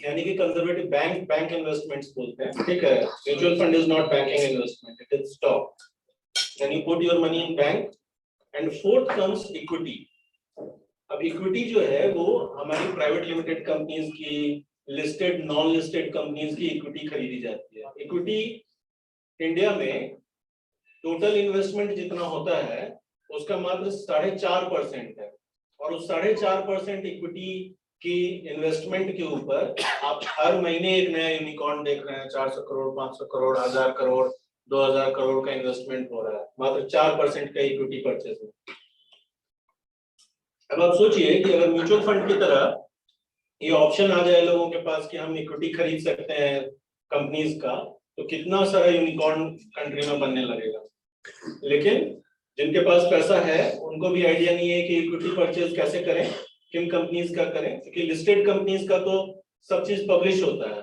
लेकिन जो नॉन लिस्टेड कंपनीज हैं उनके ओनर्स को आप नहीं जानते हैं उनका रेपुटेशन नहीं जानते हैं उनका बिजनेस का मॉडल नहीं जानते हैं तो आपने कोई पैसा क्यों लगाएगा तो अगर आपको लोग जानने लगेंगे अगर आपके बिजनेस को जानेंगे आपके सक्सेस स्टोरीज को जानेंगे आपके प्रॉब्लम्स को जानेंगे तो लोग शायद आपकी इक्विटी खरीदें तो सस्ता पैसा अगर आप बात करेंगे तो डेट होता है क्योंकि डेट आपको 8% 12% पे मिल जाता है कोई भी आदमी जो रिस्की इन्वेस्टमेंट करता है जो म्यूचुअल फंड में नहीं डाल रहा है और प्राइवेट इक्विटी में डाल रहा है जमीन में नहीं डाल रहा है और प्राइवेट इक्विटी में डाल रहा है वो जब रिस्क लेता है तो ज्यादा पैसा कमाना चाहता है तो वो नॉर्मल जो आईआरआर आपसे लेना चाहता है रेट ऑफ रिटर्न लेना चाहता है वो मिनिमम 14% लेना चाहता है जो कि उसको म्यूचुअल फंड से मिलता है और अमूमन लोग 100% का रिटर्न मांगते हैं इसीलिए प्राइवेट इक्विटी में पैसा लोग डालता है कि कम से कम 50 से 100% का रिटर्न हो अगर आप उतना उसको देने के काबिल हैं तो आपको इक्विटी परचेज आपका कोई करेगा तो इक्विटी इज कॉस्टली हमेशा अगर आप डेट ले लेते तो 14% पे मिलता और अगर वही आप इक्विटी बेच रहे हैं अपना तो आपको मिनिमम 40% 50% 100% का रिटर्न देना पड़ता है भले ही 4 साल में देना पड़े उस बीच में आपने बिजनेस का यूटिलाइजेशन किया so equity is need equity is not सस्ता आज मेरे पास पैसा नहीं है हमको बैंक से लोन नहीं मिल रहा है इसलिए हमको इक्विटी बेच करके पैसा चाहिए इक्विटी स्टार्टअप के नजर से अगर आप देखें तो जब आप इक्विटी सेल करते हैं तो केवल पैसा लेके नहीं आते हैं आप एक्सपर्टाइज भी लेके आते हैं अगर मेरी कंपनी में 20 लोगों ने पैसा डाला है तो 20 लोग ऐसे हैं जो फिल्दी रिच हैं जिन्होंने अपने बिजनेस में सक्सेस किया है तो मेरी मुसीबत के समय में मैं फोन करके उनसे बात कर पाता हूँ तो 20 लोगों का एक्सपर्टाइज भी मेरे पास आया है बट अगर आप कॉमर्स के एंगल से देखेंगे तो equity is costly always costly अगर आपको कहीं से लोन मिल जाता है 12% पे तो ले लीजिए इक्विटी को डिले करिए क्योंकि फिर आप हायर वैल्यूएशन पे बेच पाएंगे ठीक है क्लियर है second is techniques of valuation आपको समझना होगा हर बिजनेस का वैल्यूएशन का टेक्निक अलग अलग होता है there are various techniques of valuation मैं एक्सपर्ट नहीं हूं मैं कोई सीए नहीं हूं इसलिए मैं इसको लंबा नहीं बोलूंगा बट आपको बोल रहा हूं कि 4-5 फार्मूला है और हर तरीके के बिजनेस के लिए कोई एसेट हेवी बिजनेस है किसी का स्टोर चल रहा है तो उसके बिजनेस का वैल्यूएशन लॉजिक अलग होता है वैप फार्मूला पे उसको करते हैं कुछ लाइट एसेट लाइट कंपनीज होती हैं जो टेक आधारित हैं जिसकी स्केलेबिलिटी ज्यादा है तो उसको मार्केट मल्टीपल्स फार्मूला पे चेक करते हैं कुछ के बिजनेस में कैश का फ्लो बहुत ज्यादा है लेकिन उसकी मार्जिन स्लो है तो उसको कैश डिस्काउंटिंग फार्मूला पे करते हैं so there are various methods of valuation one size does not fit all आप चाहिएगा कि 1 mg का जो वैल्यूएशन हुआ उसी फार्मूला पे जो है आपके दवाई की दुकान का भी वैल्यूएशन हो जाए वो नहीं हो सकता ठीक है सो हर ये टेक्निक्स ऑफ वैल्यूएशन आपको आपके बिजनेस के लिए और आपका कंटेम्परेरी जो बिजनेस है या कॉम्पिटिटर जो बिजनेस है उसका अगर कभी कोई फंडिंग हुआ है तो उसके मल्टीपल्स को आपको समझना होगा कि कितने मल्टीपल्स पे जो एआरआर बोलते हैं एनुअल रेट ऑफ रिटर्न आपके बिजनेस का एआरआर क्या है आपको समझना है एआरआर का फॉर्मूला गूगल कर लीजिएगा बहुत सिंपल है आपका मंथली कैश फ्लो के मल्टीपल्स को एआरआर में कन्वर्ट कर दिया जाता है तो अगर आप मान लीजिए कि आपका मंथली रेवेन्यू 2 लाख रुपया है तो आपका साल भर का रेवेन्यू 24 लाख रुपया होगा ठीक है तो 24 लाख रुपया का एआरआर पे 2 लाख रुपया रेवेन्यू की बात कर रहा हूँ, प्रॉफिट की बात नहीं कर रहा हूँ, तो 24 लाख का आपका ARR हुआ। अगर किसी सिमिलर कंपनी का 4x पे हुआ है तो 24 गुने 4 या 25 राउंड पकड़ ले रहे हैं तो आपका करीब 1 करोड़ रुपए का वैल्यूएशन होगा। समझ रहे हैं बात? तो ये ARR के मल्टीपल्स आपको समझने होंगे और आपके एग्जिस्टिंग बिजनेस के कंटेम्परेरी में आपको समझना होगा कि उसका वैल्यूएशन कितने एक्स पे हुआ है। इस तरीके के फॉर्मूलाज आपको समझने होंगे, तभी आप इन्वेस्टर से बात कर पाइएगा। और अगर इन्वेस्टर को ये समझ में आ गया ना कि आपको ये नहीं समझ में आता है कि आपके बिजनेस का ARR क्या है, तो आपको कभी बात नहीं करेगा आपसे। इसलिए किसी के पास जाने से पहले अपनी तैयारी पुख्ता कर लेनी है। सीए के भरोसे नहीं छोड़ना है कि सीए साहब से बनवा लिए हैं बढ़िया प्रोजेक्शन और जाके वहां दिखा देंगे, ऐसा नहीं करना। वैसा करिएगा तो पैसा कभी रेज नहीं कर पाइएगा। इनफैक्ट मैं आपको बता रहा हूँ, बैंक बहुत स्मार्ट हो गया सर। बैंक वाला जो है ना, वो बोलते हैं कि नहीं मालिक को बुलाओ, वो सीए को एंटरटेन नहीं कर रहा है। मतलब छोटी कंपनीज की बात कर रहा हूँ मतलब फैक्ट बोल रहा हूँ। बट सर मतलब अगर आप ये सोचते हैं कि किसी से बनवा लिए और आपका धंधा आप ही को चलाना है, फेस आप ही है, आपका कोई बात नहीं सुनेगा इन्वेस्टर अनलेस कि आप खुद उस चीज को जस्टिफाई कर पाए। एक्सेल शीट को समझ, एक्सेल शीट की समझ आपको होनी चाहिए, आपके खुद के फाइनेंशियल प्रोजेक्शंस का समझ आपकी होनी चाहिए। डील स्ट्रक्चरिंग जो है ना, वो भी बहुत इंपॉर्टेंट है। जब आप जाएंगे किसी से फंड, मान लीजिए सारा चीज आपका अच्छा है और बोला कि ठीक है हम लोग अब डील करेंगे, तो डील का स्ट्रक्चर क्या होगा? जब आप कंपनी बनाए हैं तो आपकी कंपनी में एक्स नंबर ऑफ शेयर्स होते हैं। अब वो शेयर आपको डाइल्यूट करना है, तो आप मान लीजिए बोल रहे हैं कि हम 10% दिए। 10% का क्या मतलब होता है? आप अपना शेयर तो दे नहीं रहे हैं, आपका शेयर का कैप टेबल बड़ा होगा और उसमें से नंबर ऑफ शेयर्स आप इशू करते हैं। तो डाइल्यूशन कैसे करना है, कैप टेबल को कितना बड़ा रखना है, 20 लोगों का रखना है, 40 लोगों का रखना है, या 2 लोगों को मिला के कॉमन इन्वेस्टमेंट करना है, एक प्लेटफॉर्म से इन्वेस्टमेंट लेना है।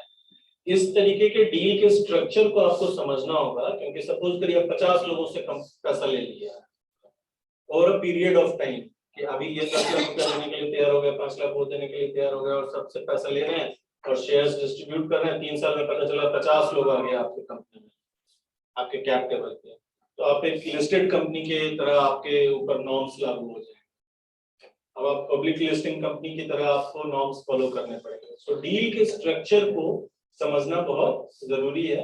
और ये इसलिए बोला फोटो खींच लीजिए क्योंकि आप गूगल करिएगा तो एग्जैक्ट कीवर्ड्स पे आपको मिल जाएगा, पढ़ने के लिए काफी मटेरियल। ये बहुत इंपॉर्टेंट है, टर्म शीट और शेयर होल्डिंग एग्रीमेंट। जब स्पेशली एसएचए, टर्म शीट तो फिर भी आपको आपके सीए समझा देंगे, बट एसएचए समझना बहुत जरूरी है एक फाउंडर को, क्योंकि जब आप लोग 2 फाउंडर आते हैं, 3 फाउंडर मिलके एक कंपनी बनाते हैं, तो इनिशियली तो क्या होता है ना, दोस्ती यारी में सब अच्छा लगता है कि नहीं ठीक है हम क्या है कि टेक्नोलॉजी का काम कर लेंगे, तुम बिजनेस डेवलपमेंट कर लो। लेकिन अगर आपके अंदर का शेयर होल्डिंग एग्रीमेंट नहीं बना है कि तुमको महीने में इतना घंटा टाइम देना है, तुम्हारा राइट्स एंड रिस्पॉन्सिबिलिटीज ये है, तुमको इन चीजों का खर्चा जो है रिम्बर्स होगा, मेरा काम है डिसीजन मेकिंग करना, मैं ये डिसीजन मेकिंग कर सकता हूँ, इतने पैसे का खर्चे का हिसाब मैं बिना पूछे कर सकता हूँ। इस तरीके की शेयर होल्डिंग एग्रीमेंट्स अगर आप नहीं बना रहे हैं अपने फाउंडर्स के बीच में, तो हमेशा डिस्प्यूट होगा और बिजनेस लंबा सर्वाइव नहीं करेगा। और अर्ली डेज में 5 साल के डोमेन के अंदर अगर आपका फाउंडर को फाउंडर छोड़ के जाता है तो फिर कोई कंपनी उसमें पैसा जल्दी डालती भी नहीं।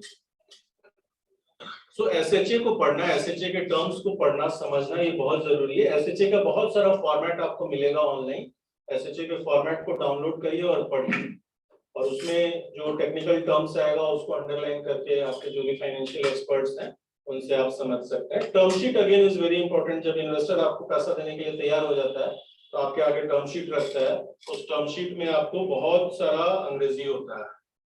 उस अंग्रेजी में छोटा सा लाइन में ये भी होता है कि अगर आप पैसा नहीं दे पाए 5 साल के डोमेन पे, 3 साल का मान लो लॉकिंग पीरियड फिक्स किया या 5 साल का लॉकिंग पीरियड फिक्स किया, और उसमें बोल देगा कि टैग अलोंग एक क्राइटेरिया डाल देंगे, ड्रैग अलोंग क्राइटेरिया डाल देंगे। अंग्रेजी पढ़िएगा तो बहुत सिंपल सा लगेगा। टैग अलोंग, ड्रैग अलोंग का मतलब ये होता है कि आपका कंपनी नहीं चलेगा तो आपका सारा शेयर, आपके हिस्से का भी शेयर हम बेच लेंगे। नया सीईओ बैठाएगा, आपके हिस्से का भी शेयर उठाएगा, बेच देगा, खुद कमांड ले लेगा। आपको चाहिए और टाइम, आपको टाइम नहीं मिलेगा।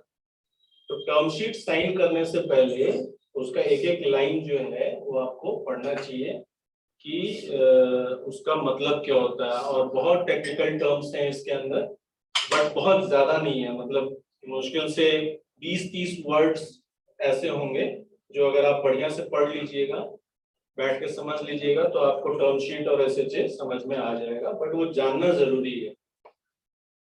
दो लास्ट का पॉइंट बहुत इंपॉर्टेंट है, प्रिपेयरिंग फॉर ड्यू डिलिजेंस। जब आप कंपनी रन करते हैं ना, तो अमूमन खर्चा कर देते हैं कि अभी चाय पिला दिए 5 आदमी को, बिल नहीं रखे, टायर पंचर हो गया बना लिए, बिल नहीं रखे, तेल भरा लिए, अपना ही तो कंपनी है, बिल नहीं रखे। इस तरीके का जब आप काम करेंगे और साल भर के बाद आपका ऑडिट होगा, आपको पैसा देने के लिए कोई तैयार भी हो गया, सारा चीज आपका लिए अच्छा, स्टोरी टेलिंग, बिजनेस भी अच्छा हो गया, रेवेन्यू भी अच्छा हो गया, नाम भी हो गया, कोई पैसा देने के लिए तैयार भी हो गया, बोलेगा अब आओ बैठते हैं तुम्हारा ड्यू डिलिजेंस करें, खाता देखें तुम्हारा। खाता देख रहा है तो पता चल रहा है कि पैसा जो है वो कैश में आया, कैश में खर्चा कर दिया, जो खर्चा बोल रहे हैं उसका बिल नहीं दिखा पा रहे हैं। 10,000 का डेली का कैश का ट्रांजैक्शन लिमिट किया हुआ है, खर्चा कर रहे हैं 50,000 रुपया। फाउंडर पैसा निकाल करके अपना बेटी का शादी भी कर दिया है। पैसा कभी जीवन में आपको नहीं मिलेगा, और एक बार अगर इस तरीके का ड्यू डिलिजेंस आपका रॉन्ग हुआ तो आपका नाम भी इंडस्ट्री में खराब हो जाएगा। तो ड्यू डिलिजेंस को किन किन पॉइंट्स पे ड्यू डिलिजेंस एक प्लेटफॉर्म करती है स्टार्टअप फंडिंग से पहले, उन पॉइंट्स को समझना, इसकी अकाउंटिंग समझना बहुत ही जरूरी है, क्योंकि ये अगर नहीं करेंगे ना, सबसे लास्ट पॉइंट है बट सबसे इंपॉर्टेंट है, क्योंकि सारा मेहनत आपका बेकार कर देगा ड्यू डिलिजेंस। 5-6 कंपनी तो हम जानते हैं जिनका सब कुछ बहुत अच्छा था, 2 करोड़ तक की फंडिंग अप्रूव हो गई, ड्यू डिलिजेंस नहीं हो पाया और पैसा नहीं मिला। बाकी सब अच्छा था, फाउंडर अच्छा है, आईआईटी का लड़का है, सब अच्छा है, लेकिन ड्यू डिलिजेंस नहीं हो पाया, पैसा नहीं मिला। मिलना भी नहीं चाहिए आपको। खर्चे का हिसाब अगर अपने बिजनेस में नहीं रख पा रहे हैं तो आपको पैसा नहीं मिलना चाहिए। Last, structuring exit strategy, this is the last point but very very important. किसी भी बिजनेस में मान लो जब कोई इक्विटी खरीदता है ना, तो उसको कोई रेट ऑफ इंटरेस्ट तो एनुअली आप दे नहीं रहे हैं, तो उसको एग्जिट का स्ट्रेटेजी आपको देना पड़ेगा कि कितने साल में वो अपने निकलेगा और कैसे निकलेगा। तो मैं एक वेबिनार अटेंड कर रहा था, तो उसमें एक वेंचर कैपिटलिस्ट को पूछा कि आप किस तरीके के स्टार्टअप में पैसा लगाते हैं, तो उन्होंने बोला, बहुत ही नॉन डिप्लोमेटिक आंसर दिया उन्होंने, बोला कि मैं देखता हूँ फाउंडर को कि जिसको नेक्स्ट राउंड रेज करने का आर्ट आता है उसी को मैं पैसा लगाता हूँ, मैं बिजनेस का ज्यादा डिटेल नहीं देखता। तो अगर मैंने 10 लाख रुपए आपके बिजनेस में लगाया है, तो मुझे आप बताएंगे ना कि 3 साल में सर आप 1 करोड़ कैसे निकालिएगा, क्योंकि मेरे पास तो तुम्हारा शेयर है, और शेयर में जाके किसको बोलूंगा कि आप खरीद लीजिए, तो तुम्ही को शेयर बेचवाना है और तुम्ही को मेरा पैसा वापस करवाना है, तो उसको बोलते हैं एग्जिट स्ट्रेटेजी।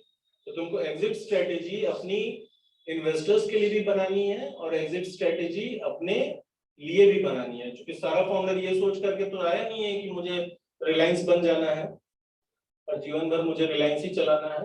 आज मैं हनुमान बनाया हूँ, इसको चला रहा हूँ 10 साल, 15 साल, 20 साल, मेरी भी तो उम्र होगी, मरने से पहले मैं भी एक एग्जिट लेना चाहूंगा और कुछ पैसा अपने बच्चों के नाम से रखना चाहूंगा। So you need to define a exit strategy for your investors and yourself.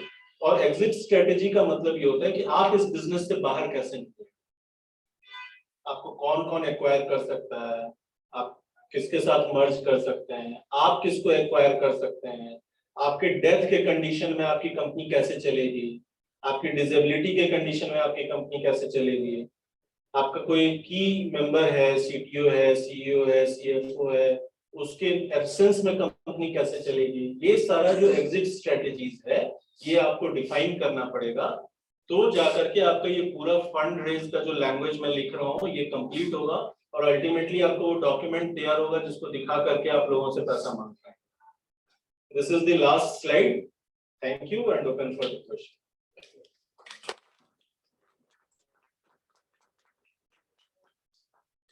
आपका परिचय दीजिए और फिर क्या? So my name is Arpit. I'm one of the co-founders at Chai State. That is our brand, and we have 5 running outlets of tea outlets. 5 running outlets है हमारे pan India में, and we have booked around 83 outlets till now. And उसमें से कुछ notable outlets हमारे नागपुर में हैं. Those are coming in front of the starters. So how important is personal branding while raising funds?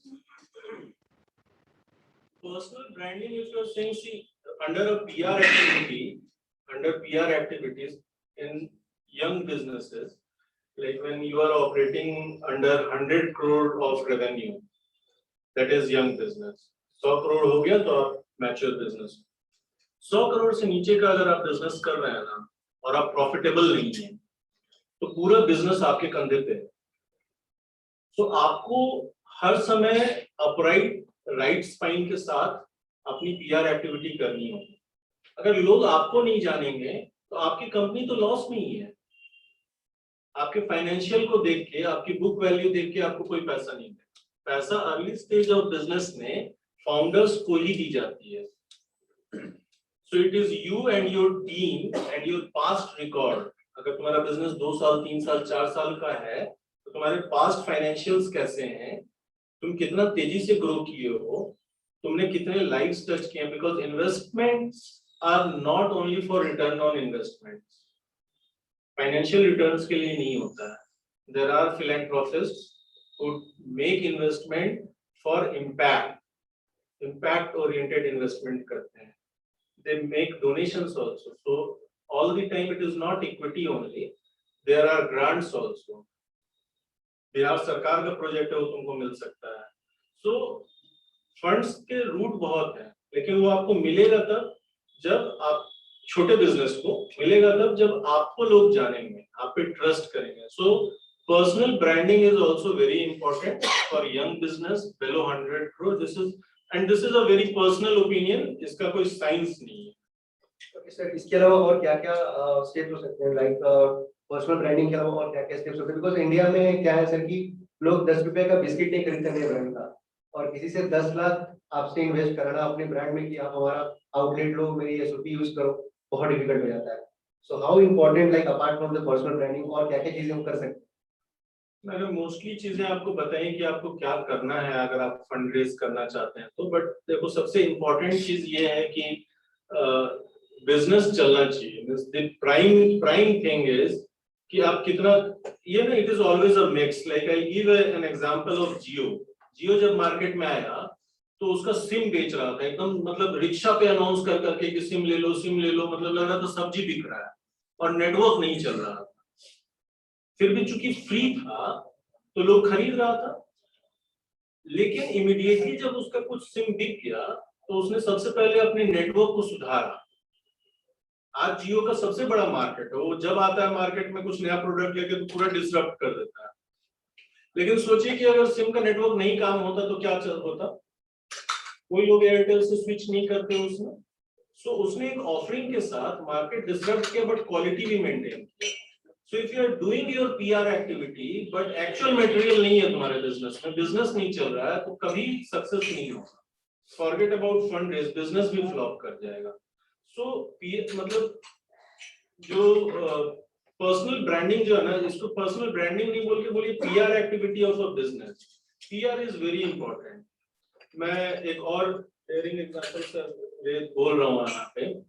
मैं एक बहुत बड़े इंडस्ट्रियलिस्ट को मिला तो उन्होंने मुझे ऐसे ही समझाया कि आइडिया, आप लोग समझ जाएंगे सर, आइडिया इंपॉर्टेंट नहीं है, बिजनेस में ऑनेस्टी होना चाहिए, ये होना चाहिए. बट वो लास्ट पॉइंट बोले कि पीआर तुम्हारा बहुत स्ट्रांग होना चाहिए. मैं बोला पीआर क्यों स्ट्रांग होना चाहिए? तो बोले कि मैं एक बस का बिजनेस लेके आया था यहाँ पे और 100 करीब बस खरीदे और खरीद के और बिहार सरकार में चलवा रहे थे. तो बिहार सरकार से पैसा नहीं निकल पाया. बस कटवा दिए अपना, पैसा था बस कटवा लिया. बोले क्यों? मेरा पैसा इसलिए नहीं निकला क्योंकि मेरा पीआर खराब था बिहार का. बंगाल बेस्ड बिजनेसमैन है तो आए पॉलिटिक्स में और अपना पीआर स्ट्रॉन्ग कर. तो अगर तुमको बिजनेस करना है ना तो तुमको हर एंगल से, मतलब बोलते साम दाम दंड भेद सब करेंगे लेकिन मेरा बिजनेस चलना चाहिए. So PR is very important but product में भी दम होना चाहिए, बिजनेस चलना चाहिए. बहुत लोगों को मैं यहाँ पे ये एक चीज जरूर देखता हूँ, यहाँ पे नहीं हर जगह कुछ लोग कैरिड अवे हो जाते हैं. 4 बार आपका पेपर में नाम आ गया उसके बाद कैरिड अवे हो जाते हैं, पीआर में ही कंपनी का पैसा लगा तो वो चलेगा नहीं कभी. Anything else? Sir, एक question medium please. Sir medical field आपका जो वर्क है ये काफी क्रिटिकल है, मतलब अगर थोड़ा बहुत भी लेट हो तो प्रॉब्लम्स हो सकती है, राइट?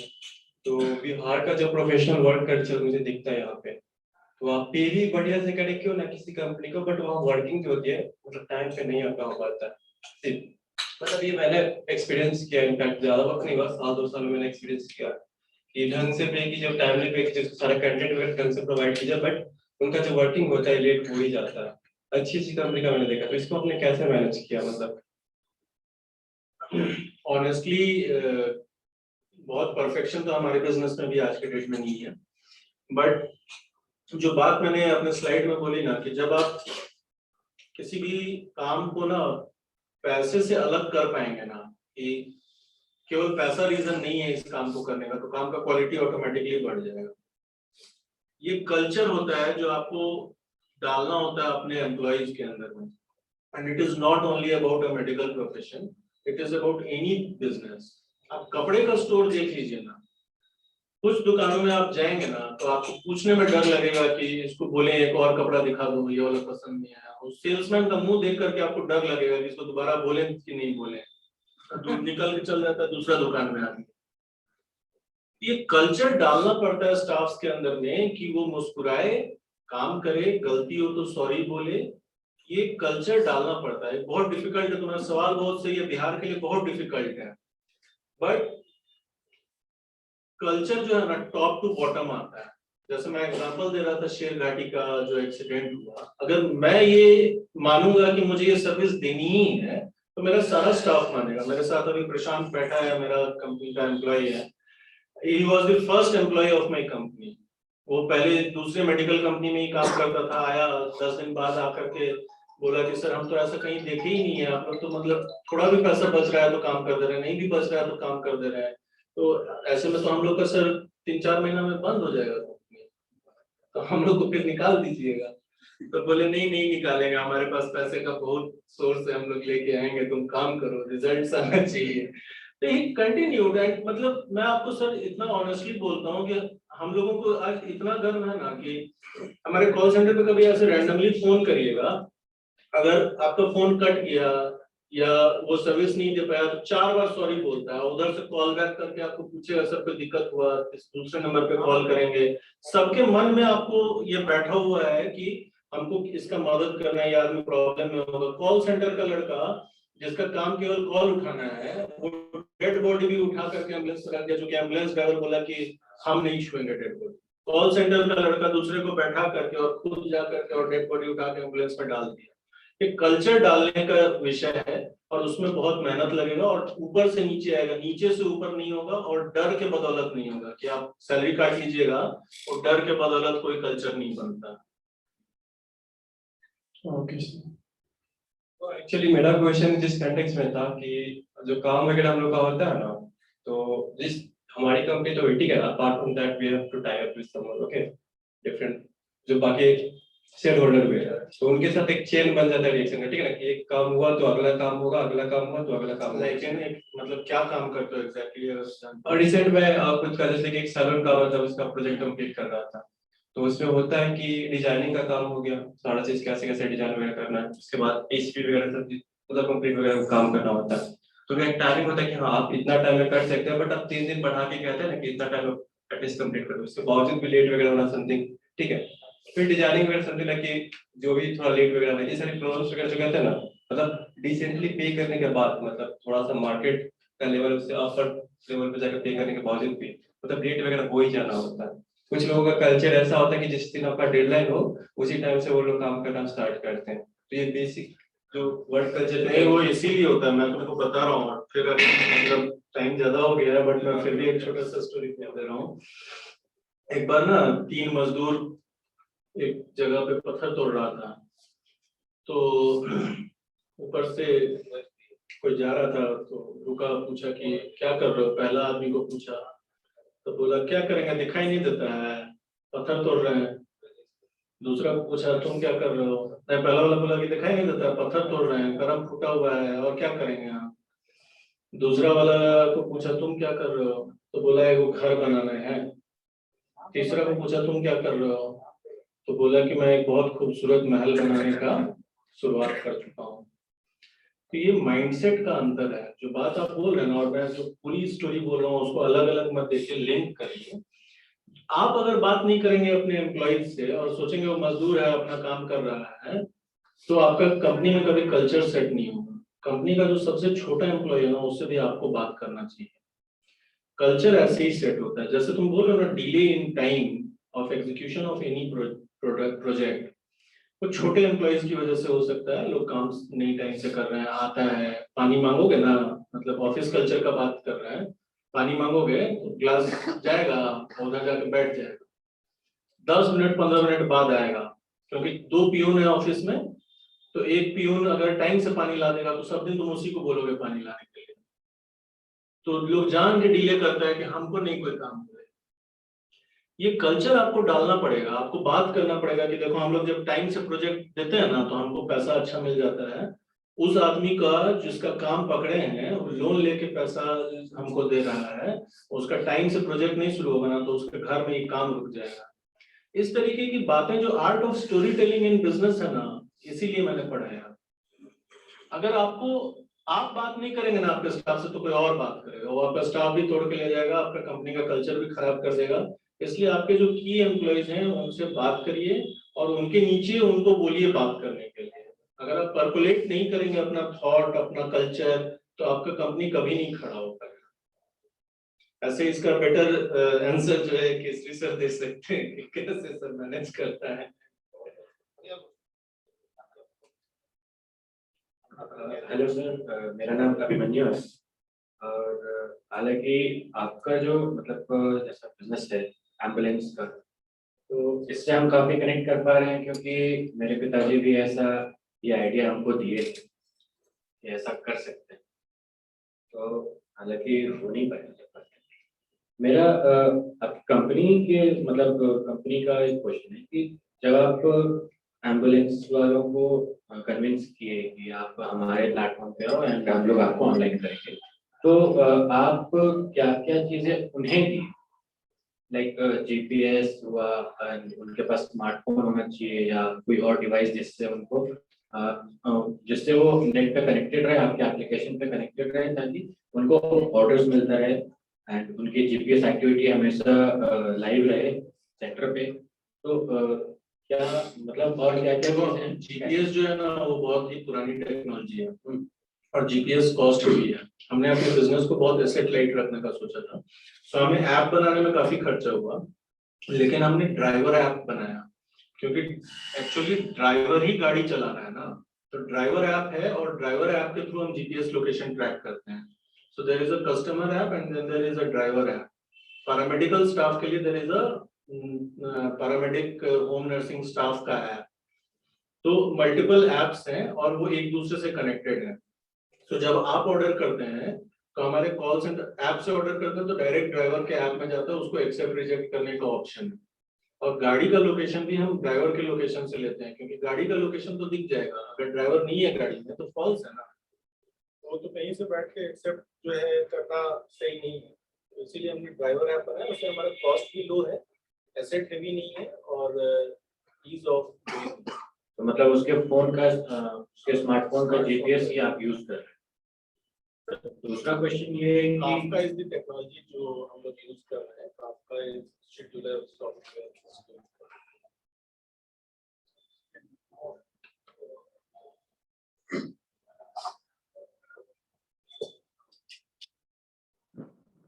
आपका क्या होता है?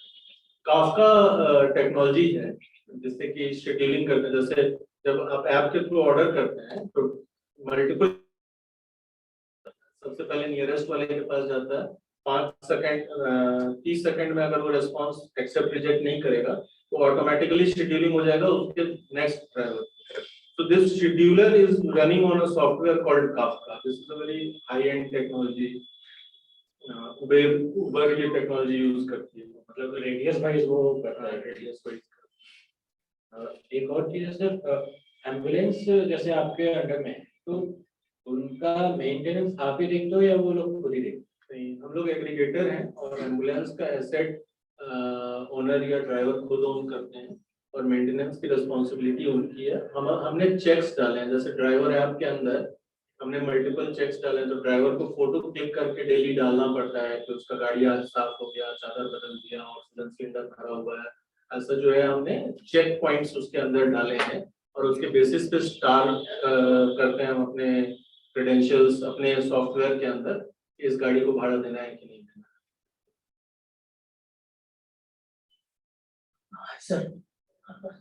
सर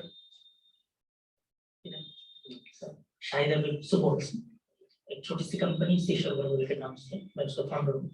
आपने अभी कहा अपने गुफ्तगू में कि trust more people then ever, बात बहुत अच्छी है, लेकिन मेरे साथ एक छोटा सा प्रॉब्लम मैं समझना चाहता हूँ कि अभी हमारी कंपनी में एक सीईओ की जरूरत थी, हमें हायर करनी है। अब सीईओ बाहर से एक गांव में जाके, बाहर पटना से या दिल्ली से बेंगलोर से अगर हम सीईओ हायर करते हैं तो वो गांव में जाके काम करने के लिए तैयार है। वहाँ पे कोई ऐसा जिसे हम उस लेवल पे ला करके बैठाएं। अब बाहर से किसी तरीके से हम लेके जाएं या अंदर से गांव से ही किसी को उठाएं, हम इस किसी को ट्रस्ट ही नहीं कर पा रहे, कौन चला पाएगा इस स्टेज में हमारी कंपनी। ऐसे सिचुएशन में हम क्या करें? तो आपका प्रॉब्लम ट्रस्ट का नहीं है, आपका प्रॉब्लम तो है कि उस लोकेशन पे कॉम्पिटेंस लेके कैसे आए। तो सी देयर इज, जैसे मैंने बोला ना, there is no perfect plan. अगर आपको आदमी सही नहीं मिल रहा है तो उसको दाम सही दीजिए।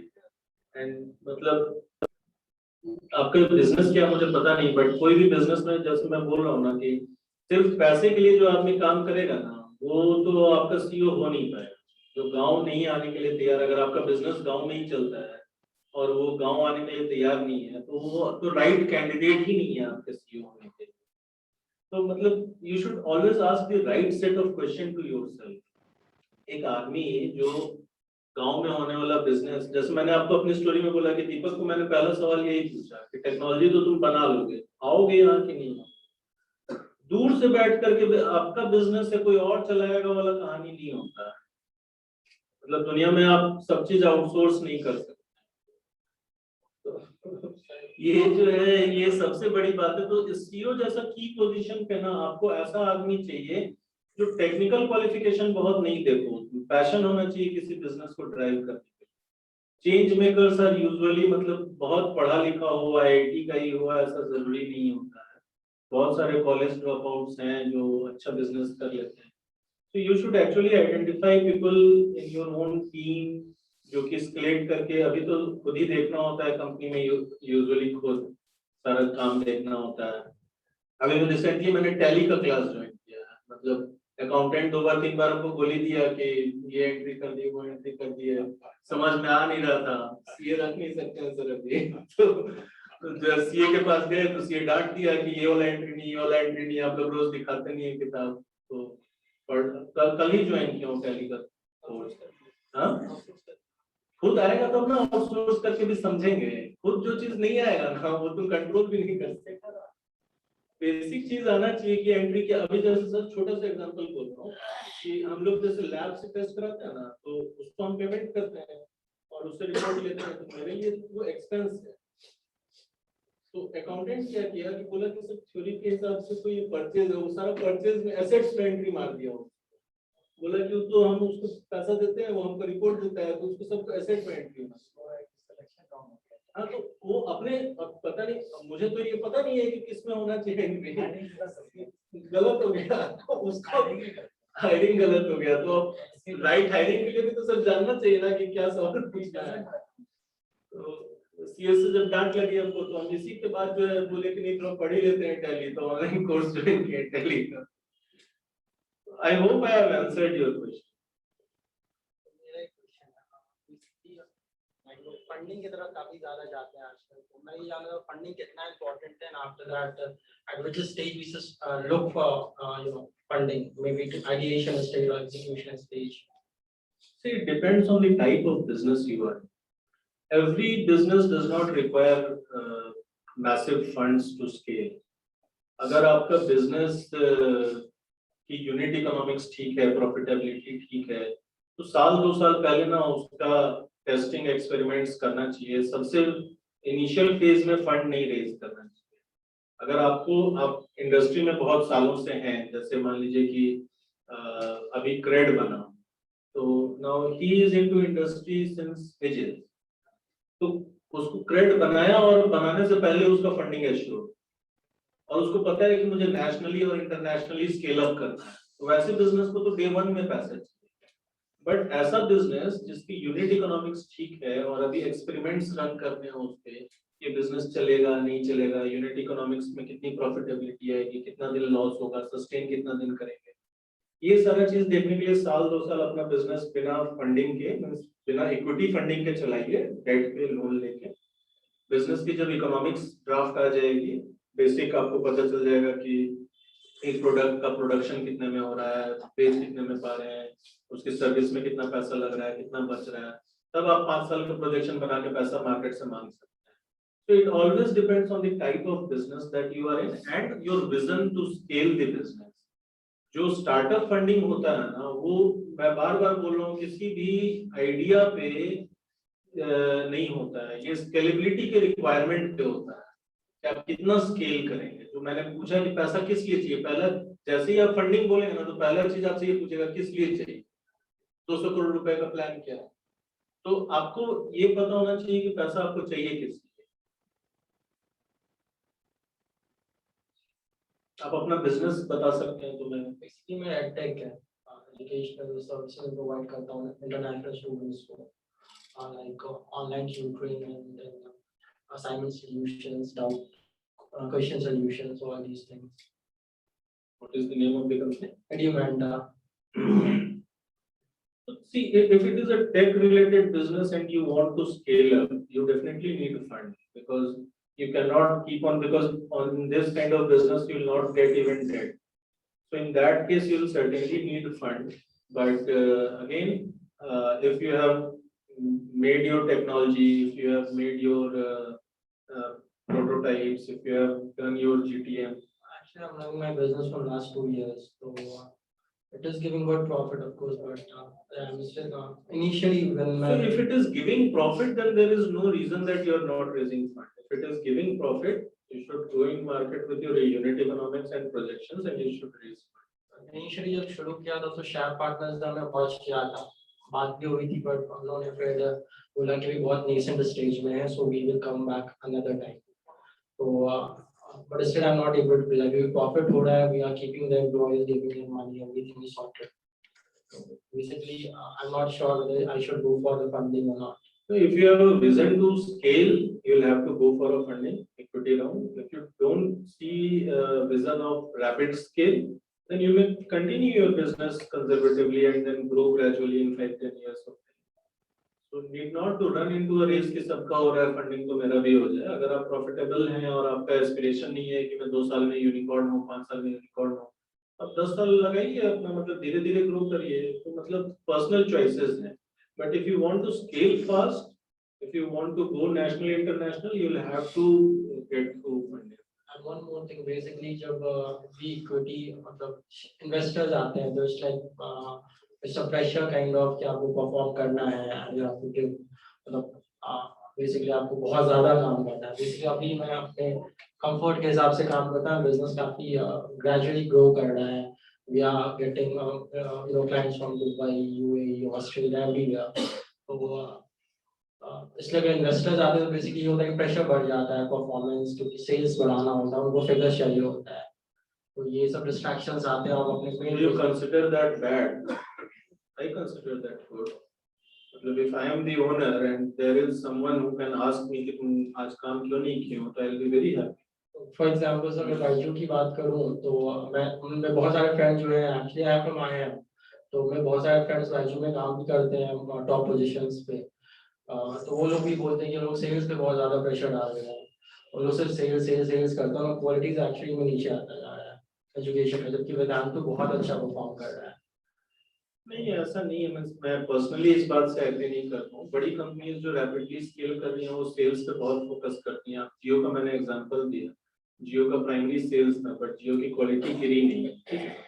सो मतलब अगर if you see the corporate culture, one of my mentor is working in Amazon. और छोटी सी इंसिडेंस है, उनके यहाँ एक विजिट था बहुत टॉप रैंक ऑफिसर का, बहुत गंदगी थी उनके स्टोर।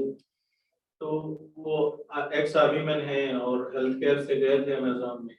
तो हमारे यहाँ क्या है कि अब हर आदमी हर काम करता है, अब गंदगी देखे तो उसको बोलेंगे गंदा क्यों है, साफ करो, किसी को भी बोल देंगे और उसको आप जूता परेड भी करा सकते हैं और उसे काम करवा देंगे। In corporate it does not work like that. So there is a vertical who looks after the sanitation of the company, and being an IT manager you cannot say कि ये गंदा है इसको साफ करो नहीं तो तुम्हारा कंप्लेन करेगा, तुम बोल नहीं सकते हो, तुमको बोला जाएगा कि तुम अपना काम देख लो, उसका देखने के लिए उसका मैनेजर है।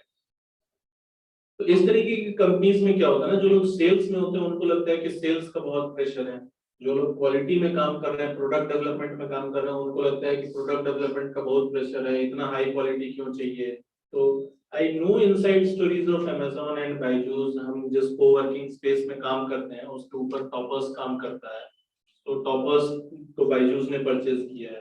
तो we are talking to them on a regular basis, we understand कि वो काम कैसे हो रहा है। तो मतलब परसेप्शन बेस्ड नहीं चाहिए। If any company is performing good ना, बायजूस तो अभी इतना अच्छा परफॉर्म कर रहा है तो उसके लिए लोग चार बुरी बातें बोलेंगे, but the fact is that the growth justifies everything in itself. So don't go by that. And lastly, I will say कि any investor coming in and a pressure and a discomfort that you will have to work is good for any business and good for you personally as well. Thank you, sir. अब ये बहुत common सवाल और बहुत genuine सवाल है, लोग पूछते हैं बार बार कि सर इन्वेस्टर आ जाएगा तो मतलब हम लोग को तो डिसीजन मेकिंग डिफिकल्ट हो जाएगा, हम लोग के हिसाब से काम करना पड़ेगा। So that is actually good, मतलब there is a law in this country और number of shares के ऊपर डिपेंड करता है कि डिसीजन मेकिंग में किसका कितना रोल है। So unless you are not giving good shares to the investors तो कोई डिसीजन मेकिंग नहीं करेगा। बट देन ऑफ कोर्स किसी का पैसा लगेगा तो पूछेगा आपसे कि मेरा तुम काम क्यों नहीं कर रहे हो भाई, तुम्हारा कंपनी ग्रो क्यों नहीं कर रहा है, तुम अच्छा सेल्स क्यों नहीं कर रहे हो, कोई भी पूछेगा। उस पूछने को तो मतलब आपको पॉजिटिव लेना चाहिए। और कुछ मेरा नाम विक्रम है।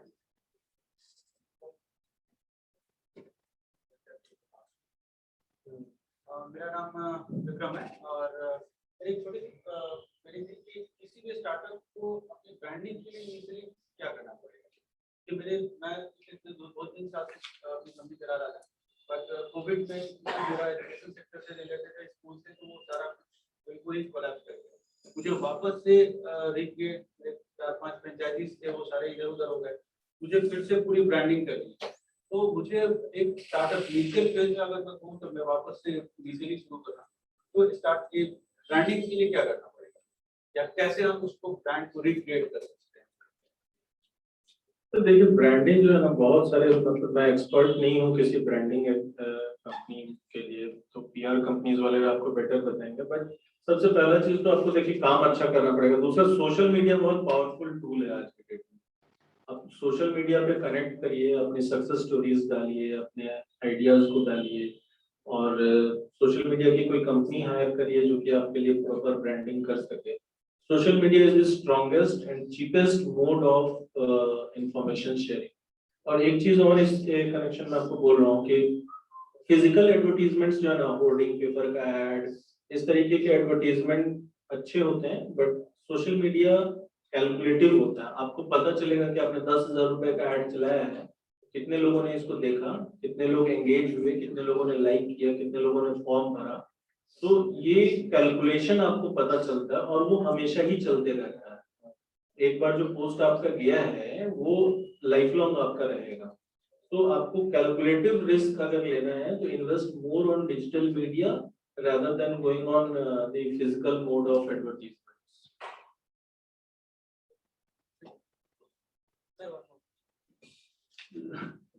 अब बोलो लास्ट बट इसके बाद कोई सवाल नहीं। सर जैसे आपने बोला कि आपने बहुत सारे एम्बुलेंस जो यूनिट्स थे उसको अपने साथ में अटैच किया था, तो मतलब इनिशियली आपने कैसे उनको अप्रोच किया, कैसे उनको कन्विंस किया? बिकॉज आपने तो एक फैक्टर बताया कि जो उनका अर्निंग का बेस था उसको आपने लिया, बट अल्टीमेटली आपने उनको अप्रोच कैसे किया? बिकॉज दे आर अनऑर्गेनाइज्ड, उनकी कोई टीम नहीं थी, एंड आपने एसोसिएशंस बिल्ड कर उनको प्रेशर तो बनाया, बट फिर जो बल्क में जो क्वांटिटी को आप अभी एक्सरसाइज कर रहे हैं मैं वहाँ बता तक रहा हूँ पहुँचने में बहुत शॉर्ट में इसका आंसर बता रहा हूँ। इनिशियली ना हमने 5-10 गाड़ियाँ उनको बोला कि हम आपको मिनिमम एश्योर्ड मॉडल पे रखें। हमने उनको बोला कि मैं आपको 30,000 रुपया महीना दूंगा और अगर बिजनेस इससे ज्यादा हो गया तो इतना % मैं रख लूंगा, और अगर इससे बिजनेस कम हुआ तो 30,000 तो दूंगा ही दूंगा। तो उन लोगों को भी लगा 30,000 नहीं हो पाएगा। तो ऐसे सारे, जैसे मार्केट में अगर 100 एम्बुलेंस है तो 100 एम्बुलेंस का तो बिजनेस नहीं चल रहा है। कोई एम्बुलेंस वाला चांगला है तो वो दिन का 3 भाड़ा भी उठा रहा है, कोई एम्बुलेंस वाला कोई एक भी नहीं मिल पाता, 2 दिन में एक मिलता है। तो जो कमजोर थे हमने उनको पकड़ा शुरू में, उनको मिनिमम फिक्स्ड रेंटल बोला कि महीने में हम आपको 2 लाख का बिजनेस देंगे और मेरा इतना % कमीशन होगा, और अगर 2 लाख नहीं दे पाए तो 30,000 तो जरूर देंगे। तो इस मिनिमम एश्योरेंस मॉडल पे पहले हमने गाड़ियां जोड़ी, और उनका जैसे ही सक्सेस हुआ तो खटाखट लोग अप्रोच करने लगे, और अभी हर रोज लोग आते हैं कि मेरा गाड़ी की जोड़ी। You will have to find solution to the problem, कुछ ना कुछ करके लेट इट। नहीं, आप अलग से बात कर लेंगे हम लोग। अभी हम हमारे पूर्व अध्यक्ष श्री केपीएस के श्री जी को आग्रह करूंगा एक छोटा सा तोहफा हमारे वक्ता को।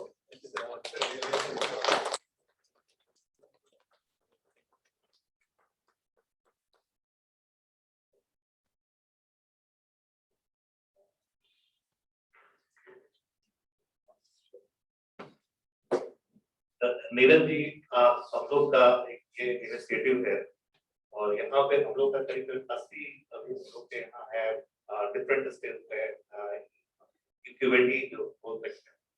और यहाँ आज का ये पहला सेशन है जिसमें कि हम लोग इंक्यूबेटिंग के ही इसमें से बुलाए हैं, और हम लोग को बेसिकली इसका पर्पस था कि जैसे हमारे मित्र लोग जो हैं तो उनको एक स्टोरी शेयर करना था, और अब बहुत ही अच्छा, काफी इंस्पायरिंग था आपका ये जो है, और हमको लगता है कि हमारे मित्रों को भी बहुत इससे एक, और नीरज जी हमारे बीच के ही ये है और एक आपके बीच से ही आए हैं और एक सक्सेसफुल ये है। तो हमको लगता है कि आप नीरज जी से ज्यादा फायदा लीजिए। कुछ पर्सनल ये होगा, आप नीरज जी से भी डायरेक्ट कांटेक्ट कर सकते हैं, आर्टिस्ट के थ्रू कर सकते हैं। बहुत अच्छा था, थैंक यू।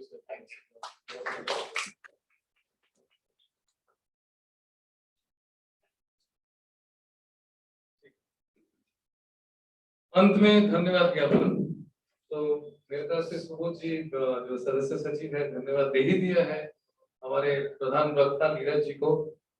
नीरज जी, आज आपसे हम लोगों को काफी सीख मिली। वेंचर टॉक का उद्देश्य यही था कि जो सफल उद्योगी है उन लोगों को हमारे बीच बुलाना, ताकि हमारे जो उद्योगी मित्र है, इंक्यूबेटिव है, जो कि इंक्यूबेटिव बनने वाले हैं, सबको एक प्रेरणा मिले। तो काफी हद तक आज हम सफल रहे। आज के सेशन आपके एक एक कथन में बहुत कुछ हमें सीखने को मिली। खासतौर से आपने जो बताया कि लोएस्ट लेवल ऑफ एम्प्लॉयज के साथ इंटरेक्शन करना चाहिए, ये बहुत ही महत्वपूर्ण चीज है। तो बहुत बहुत शुक्रिया आपको समय निकाल के हमारे बीच आने के लिए और आपके आइडियाज थॉट्स शेयर करने के लिए। हमारे इंक्यूबेटिव्स काफी लाभान्वित हुए हैं। मैं अपने सारे सदस्यों जैसे कि हमारे प्रेसिडेंट साहब भी थे, उनको धन्यवाद देना चाहूंगा। श्री केपीएस के श्री जी पूर्व अध्यक्ष धन्यवाद देना चाहूंगा। आशीष रोहन की सर, मनीष तिवारी, सुबोध जी को धन्यवाद देना चाहूंगा। मेरे सारे उद्योगी मित्रों जो कि इंक्यूबेटिव्स है उनको धन्यवाद देना चाहूंगा यहाँ आने के लिए, ये सुनने के लिए। जो इंक्यूबेटिव बनने वाले मेरे अनुरोध से आप लोग आए हैं उनको भी मैं तहे दिल से धन्यवाद देना चाहूंगा। और अंत में मेरे सेक्रेटरीट प्रभात और निमिषा और दीपमाला को भी खास धन्यवाद देना चाहूंगा। सपोर्ट करने के लिए, बिना सहयोग के ये कार्यक्रम इतना सफल नहीं हो पाता है। आप सबको एक फीडबैक फॉर्म दिया गया है, अनुरोध करूंगा फीडबैक फॉर्म को आप भरिए और फिर एक अगले हफ्ते फिर एक कार्यक्रम होगी, आप लोग आइएगा। बहुत बहुत thank you sir, thanks DIA and venture park entire team to call me here. बहुत मजा आया आप लोगों से बात करके, बहुत ही एक्टिव लिसनर्स थे और बहुत अच्छा सवाल पूछा। मेरा एक छोटा सा फीस है सब लोग हनुमान केयर ऐप डाउनलोड कर लीजिए जितने लोग, ठीक है, डाउनलोड जरूर कर लेना। And we are running a subscription plan, एक एश्योरेंस मॉडल है उसमें, तो 999 का एक सब्सक्रिप्शन प्लान है, उसमें हम लोग ये एश्योर करते हैं कि जिनके पास सब्सक्रिप्शन है उनको साल में अगर कभी भी एम्बुलेंस का जरूरत हो तो उनके लिए वो ambulance ride with in city free रहेगा। और भी बहुत सारे डायग्नोस्टिक टेस्ट वगैरह के ऊपर डिस्काउंट है, so you can check on that also. तो उसके लिए मैं अगर सर जो अटेंडीज हैं उनका कॉन्टैक्ट लिस्ट मिल जाएगा तो इंडिविजुअली हमारे यहाँ से कॉल चला जाएगा। एंड ऐप जरूर डाउनलोड कर लीजिएगा सभी लोग। Thanks a lot.